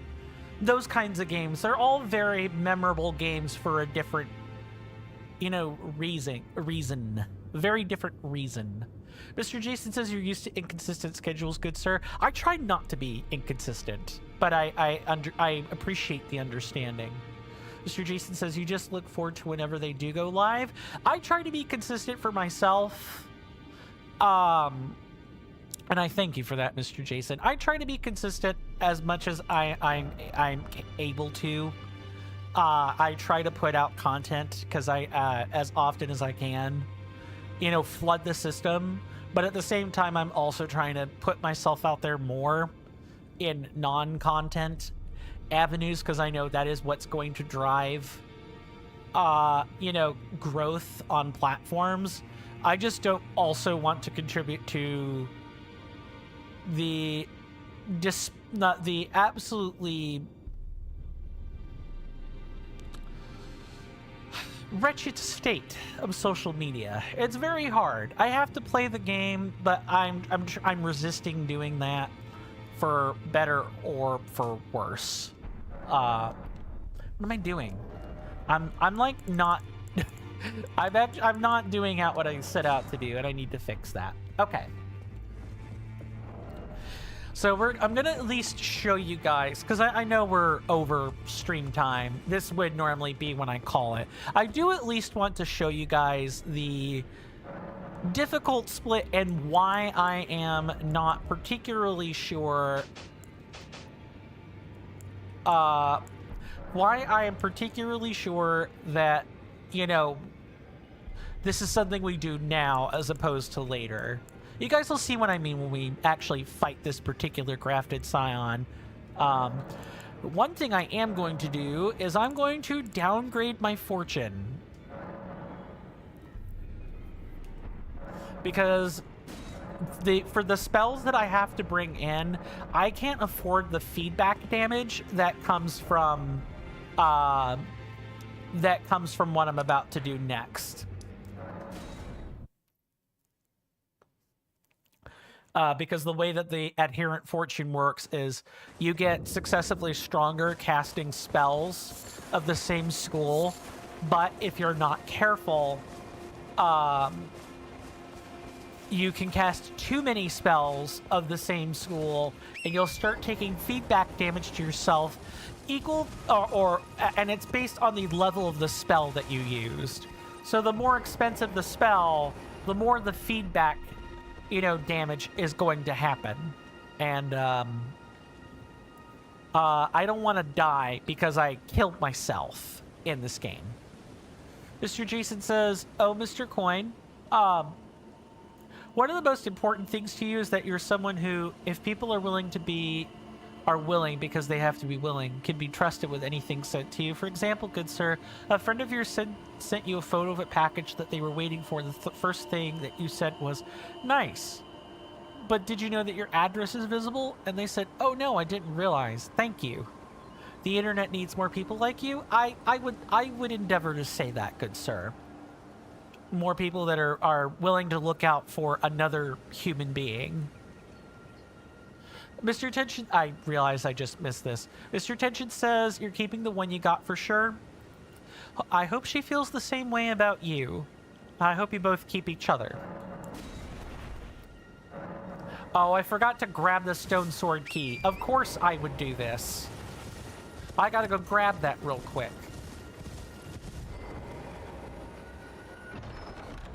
There are only 3 of these imbued stone sword keys.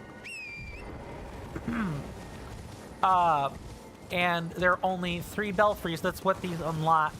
And we need all 3. Imbued stone sword or imbued sword keys. We need all 3 of them.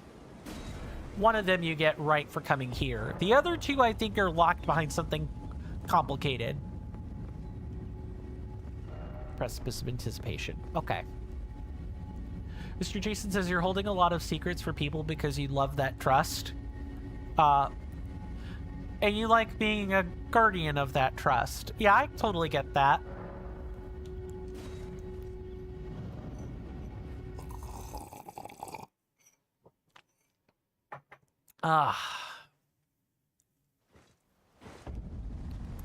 Okay. As a reminder, don't go over there. You'll die. Just don't do that.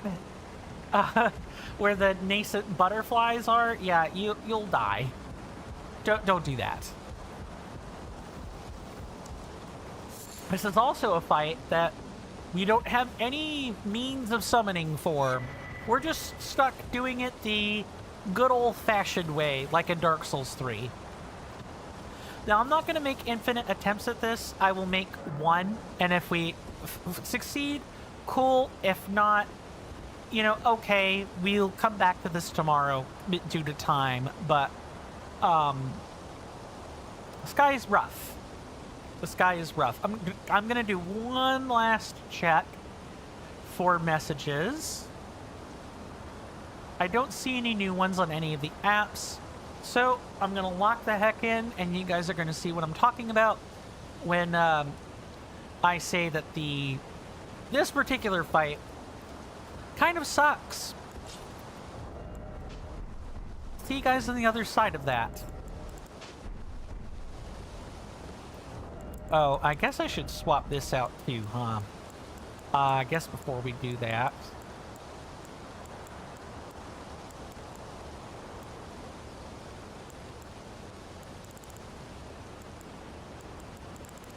Maybe...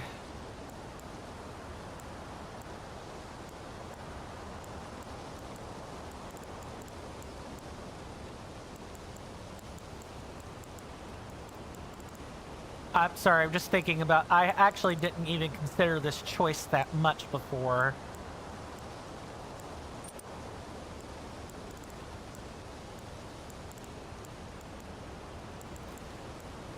Yeah, maybe something like this, I would say. Alright. See you guys after the fight.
Oh. Wow, I said it was hard, and then I do it on the first attempt. Okay, I actually feel pretty confident that we could do this here, as long as I'm serious about, you know, being prepared for that. And I had 5 less arcane than I did during the scouting.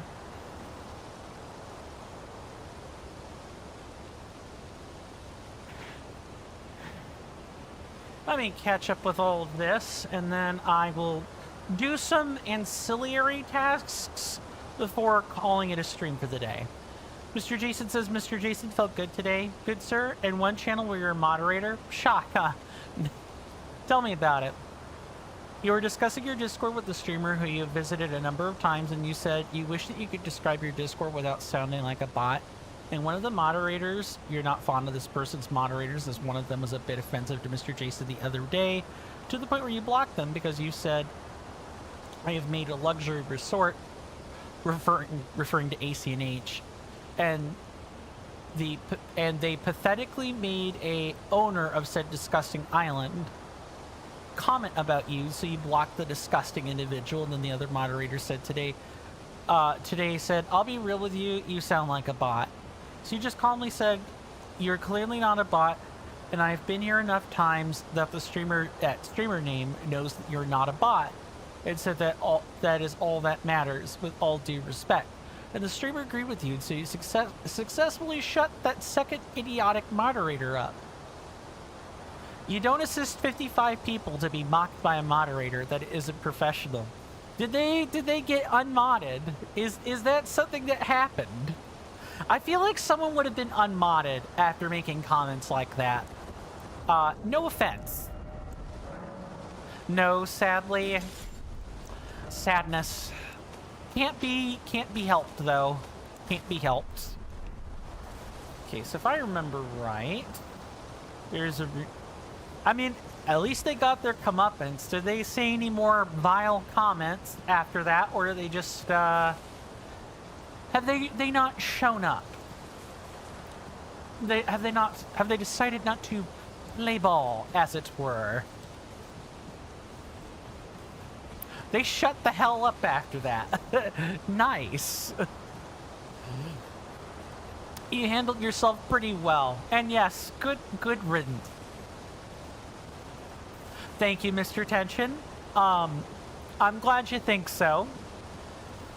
I have a extensive set of notes for this specific enemy.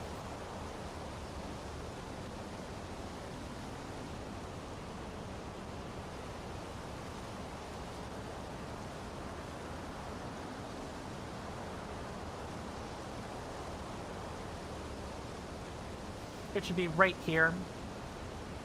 So I'll go ahead and update the note for this right now.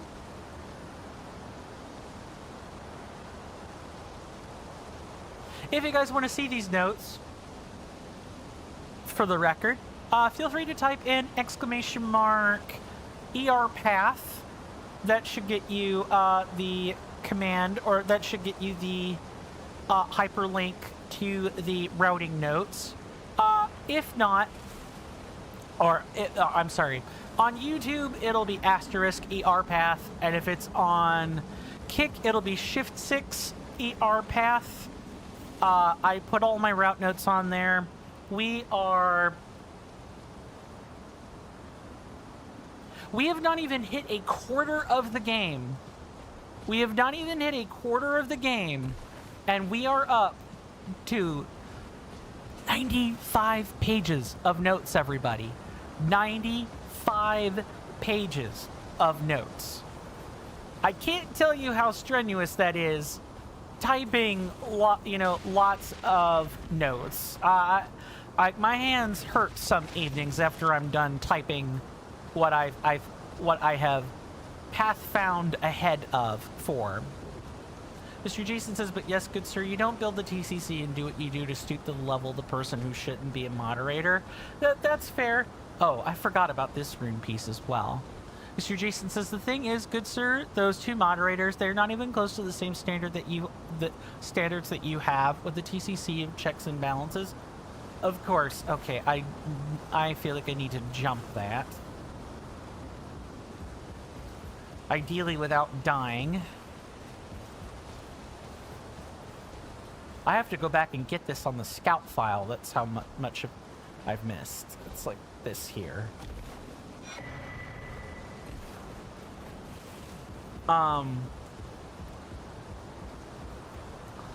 Yeah, you have standards, you know what you're doing, and you follow the rules.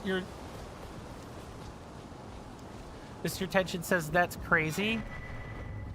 Oh, let me not do that. You are a good friend with that. You are a good friend of that streamer, of course. Okay, so the thing that we want, I believe, is in this box. Yes, 10 Starlight tokens. And the Stormhawk Dean, because we picked up the Stormhawk King over here. That's what we did. That's what was sitting over here. Was, you know, an ash. And we need to give that ash to someone. We're going to do that next time. But the thing I do want to end off on is this part right here. So now that we've rematched, in air quotes, the grafted scion, now that we've rematched that boss, we've unlocked the ability to get items from any point in the game, provided that we have the necessary starlight shards for them. I have 3 more than I anticipated. So I'll have to find another thing to buy. Mr. Jason says, at the end of the day, the worst thing that Mr. Jason would do is occasionally make sure that your stick is still measuring up. Of course. Of course. You conducted yourself well, during that.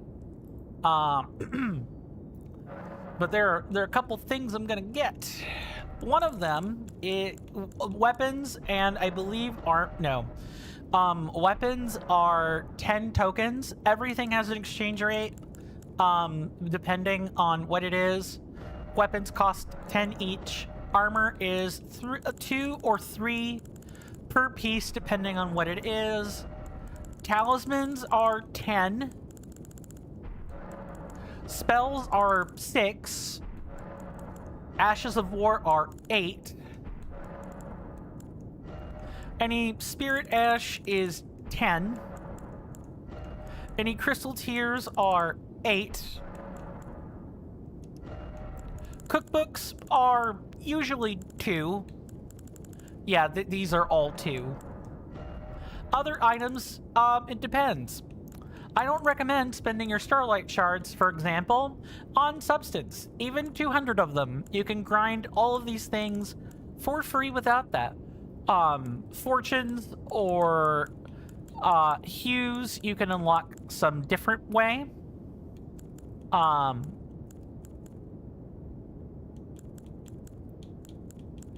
are these all like Altar of Anticipation specific bell bearings?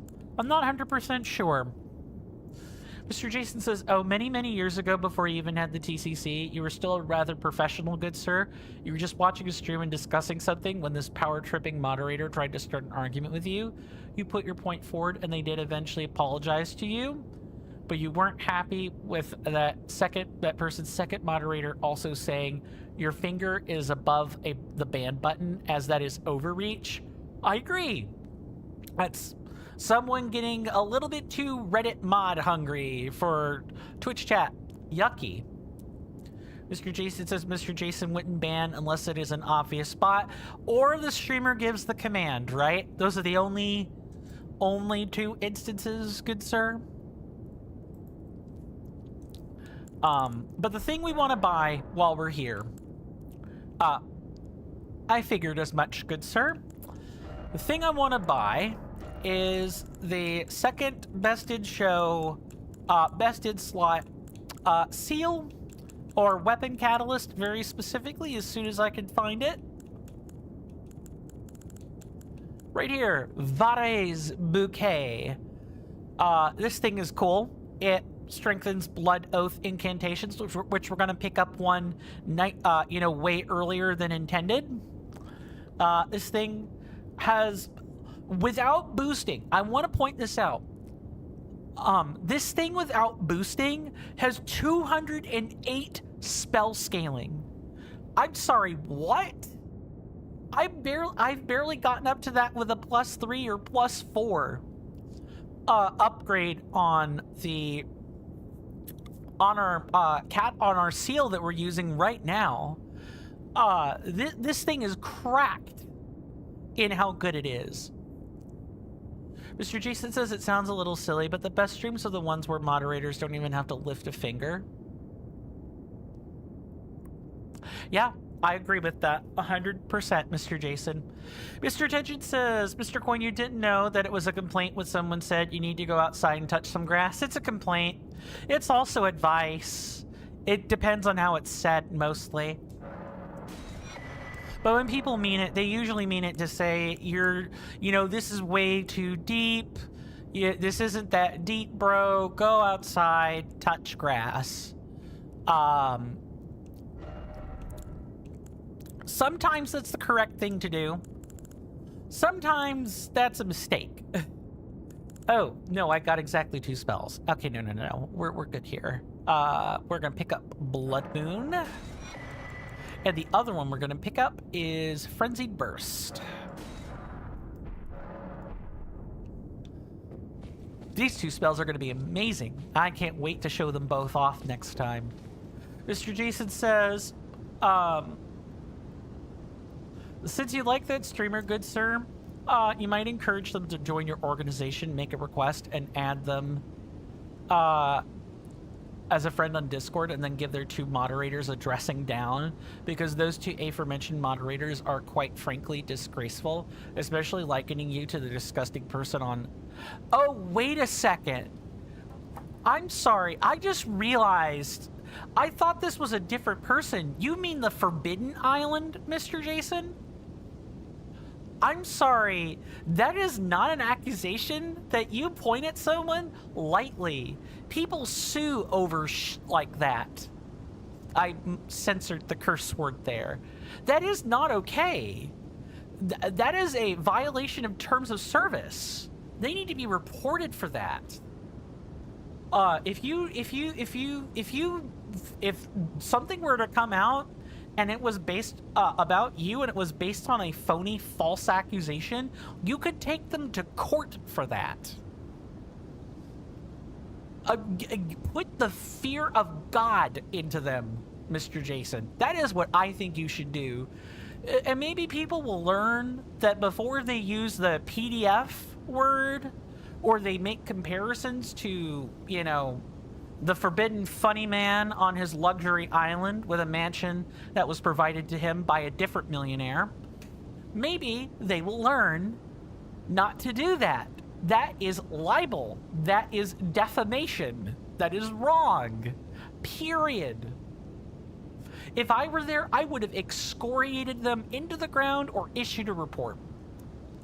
I admire your patience, good sir, with that, all of that. Yeah, just people can be outright scumbags sometimes. Mr. Tension says if you beat a game in record time, somebody told, period, someone's told you that before. Yeah, they're doing that to minimize your accomplishment, Mr. Tension. Ignore them. Like I said, and please take this as what Mr. Coin is saying is true. When people show you who they are, believe them. When they belittle you, that shows their character. And they just showed you how little of it they have. Believe them. Don't put anything above or past them. These are people that are not worth the association or time. And if it's someone you know personally that's doing that, maybe question what you thought to be true of them. Like, if maybe you weren't seeing what they were showing you the first time. Don't keep shitty people in your life. Don't do that. Like, find good people that bolster and nourish you. Have them in your life. Mr. Jason says, nothing bothers you, good sir. I would have erupted like the Hawaiian volcanoes. I would have been like livid. And I am using livid is not quite enough to describe how mad I would have been. Mr. Jason says, like water off a duck's back, really? As long as you don't say nasty things, you're good. That's a show of moral character right there. Be better than the people that show you that they're pieces of human garbage. Be better than them, folks. Be better and read. Read a lot of literature about human sociology and psychology. Read all of that stuff. You might be surprised what you find in those books that is considered sage wisdom or sound advice. Now, I've managed to ramble on for like an extra 20-ish minutes. I think this that piece of advice is a good place to end stream for today. I want to thank you guys so much for hanging out with me. You guys have been a wonderful audience. I apologize for the late start today. Tomorrow we'll be starting at 11 a.m. Eastern Standard Time, as always. You guys know the algorithmic things to do. As always, what's up, Mr. Jason? I hear you. I was wrapping up my sentence while I'm live.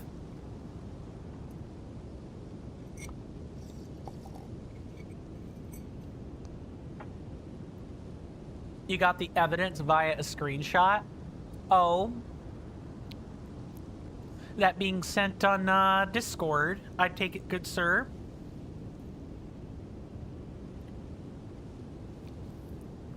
Welcome on in, user 11.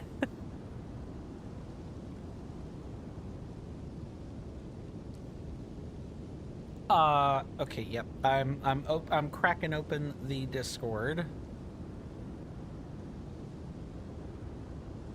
Wow. Wanted _GI. I'm gonna put them on blast for something like that. Wow.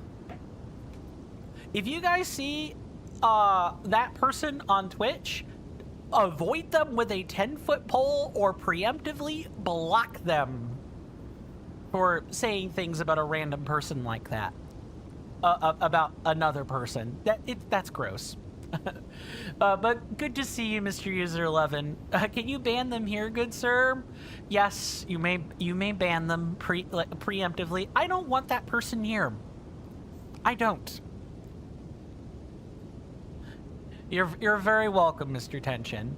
But Mr. User 11, I trust that life has been relatively good for you. I hope you're well in both body and mind, and I would say I hope you enjoy your stay. But we are getting ready to hop out the door. But I will spend at least 5 minutes, catching up with you if you have the time. While I'm chatting with the audience, yeah, I want to be very clear. I'm not trying to position myself as, moral authority. I'm not some moral authority. I'm not better than anyone. I have my own demons that I have to fight too. But the internet is a reminder. The internet will remind you every day that there's always going to be someone with a shittier opinion than you. Yeah, and when I say it, the basic cuss word doesn't go far enough to describe that absolutely disgusting sentence that I read in the screenshot. Gross. Mr. Jason says the other moderator was kind of tame and knew when to shut their mouth. I could believe that. Based on the screenshot, I could believe that. Mr. User 11 says the camera changed places. Yep. Because if I were to have kept my webcam in the top left, I would have covered the UI for the game. That's why it's over here now. The chat box is on left, and the counter... Sorry, I couldn't get to the button in time. The splits counter is underneath me. You got to get used to looking at the top right instead of the middle left. That's fair. And I'm probably... I have to make adjustments like that per game as well. With Lies of P, you know, I had like a whole frame, so I stayed out of view of the game. Oh, my goodness. Mr. Jason says, but yes, good sir. You just let people say what they like and out themselves? Yeah, the trash takes itself out, everybody. Mr. Jason says, as long as you have not said anything nasty, which of course you wouldn't, because the TCC are your checks of balances, is your check and balance of if you screw up, you have more to lose. Right, your reputation is on the line. Mr. User 11 says, what's the goal here in Elden Ring? Also 100%? I'm glad you asked, Mr. User 11. I'll get to your comment in a second, Mr. Tension, I promise. What we're doing now is Elden Ring Reforged, so a mod of Elden Ring, Deathless, all content, fire spells only, and we're routing that out. So we're not doing a challenge run yet, but when we get ready to do the challenge run, we'll have seen everything there is to see, and I can kind of like go through, I could go through the game without dying once. That's going to be the point. And because it's all content, it's as close to 100% as I can get it. So all the bosses, all of the like landmarks, all the landmarks, all of the bonus objectives in Reforged, like ruins or encampments, and if I assuming that my new spell acquisition is correct, I can even do these archery challenges, maybe using only fire spells. That would be the goal for sure. But yeah, our goal is to ultimately go through the entire game, including all the DLC, without dying once. Of course, I failed that already, based on the numbers in red here, but the point of this is that we're routing it out, and we're routing it out, we're feeling it out. I'm figuring out what splits, what sections of the game I have to work on, and which ones I don't. But yeah, that's more or less the goal. Mr. Jason says, that jerk just looks like... Sorry, I'm getting ahead of myself. I told Mr. Tension I would reply to his statements next. Mr. Tension says, you know this is off subject, Mr. Coin. No worries. You saw a lot of famous people getting arrested. That's crazy. I mean, assuming they're getting arrested for associations with the Forbidden Files, good. Good. 6 feet of iron is the minimum place where people like that belong. And if they're getting arrested for other stuff, like tax evasion or, you know, selling out government secrets, then, you know, so be it. You know, they might not be getting arrested for their associations in the files, but they are getting arrested for doing stupid. And those are wins. We have to take those wins where we can get them. Mr. Tension goes on to say, it seems like nobody wins sometimes, Mr. Coin. No. When people are getting arrested for the right reasons, justice is the winner. Lady Justice herself is the winner in cases like that. That's how I would see it. Mr. Jason says, that jerk just looks like an idiot and makes said streamer look bad. Right, yeah, the people you keep kind of determine what other people's perceptions of you are. Or did other people... I'll look at the photo, but I'm wondering if other people commented on that. You go on to say, whereas you have a whole corporate empire that could implode if you acted like that? Of course. Of course. People would think really badly of you. And anyone who already thought you were a bot would be further entrenched in their own confirmation biases. And that would be bad.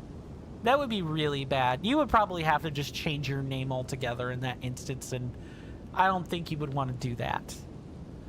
Mr. User 11 says, seems like a fire challenge. A joke on the way out. I like it. Good joke.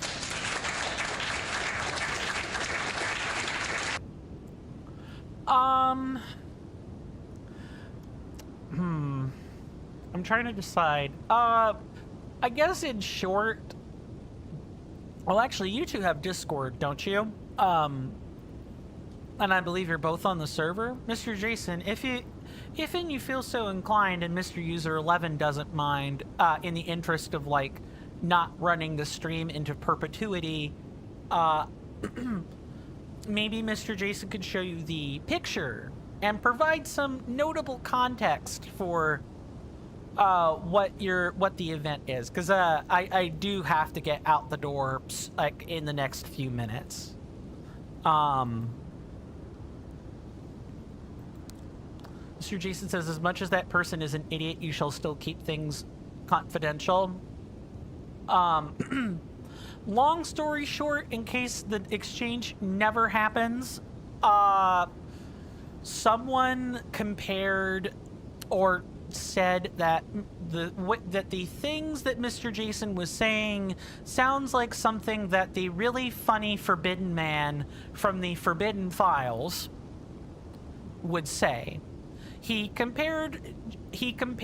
person compared Mr. Jason to the worst known PDF, and I'm being evasive with those terms on purpose, in the entire world, where the whole world is being lit on fire for news related to this individual. Yeah, they made that comparison. And they got punched down to the ground by both the streamer and Mr. Jason. That's the long and short of it. A moderator was being a rather crude and despicable human being. Or absolutely despicable human being. That's like the short of it. Mr. Tension says, all right, Mr. Coin, great stream. Yeah, great. Well, I say punched down. I didn't mean they got banned. I meant they got their comeuppance. A ban would have been more appropriate, along with a report, but getting verbally punched down is what happened. So Mr. Jason says nothing happened to them. We're hoping the streamer would have said something, but no, maybe something was said behind closed doors. We don't know, and it's not really our business to know that. You punch down the other idiot. Right.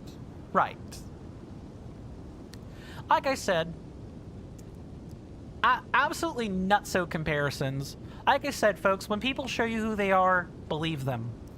And if they do what that person did, stay the hell away from them.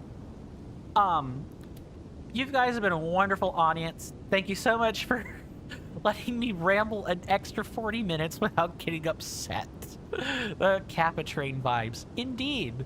There's some wonderful Kappas on the way out the door. You guys know the algorithmic stuff to do. For you guys on Kick, I'll go ahead and drop the link tree if you're so inclined.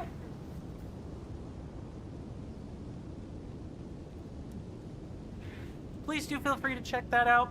For you guys on Twitch, it'll be underneath the video player, where the socials are. And if you're on YouTube, it'll be at the bottom of the description.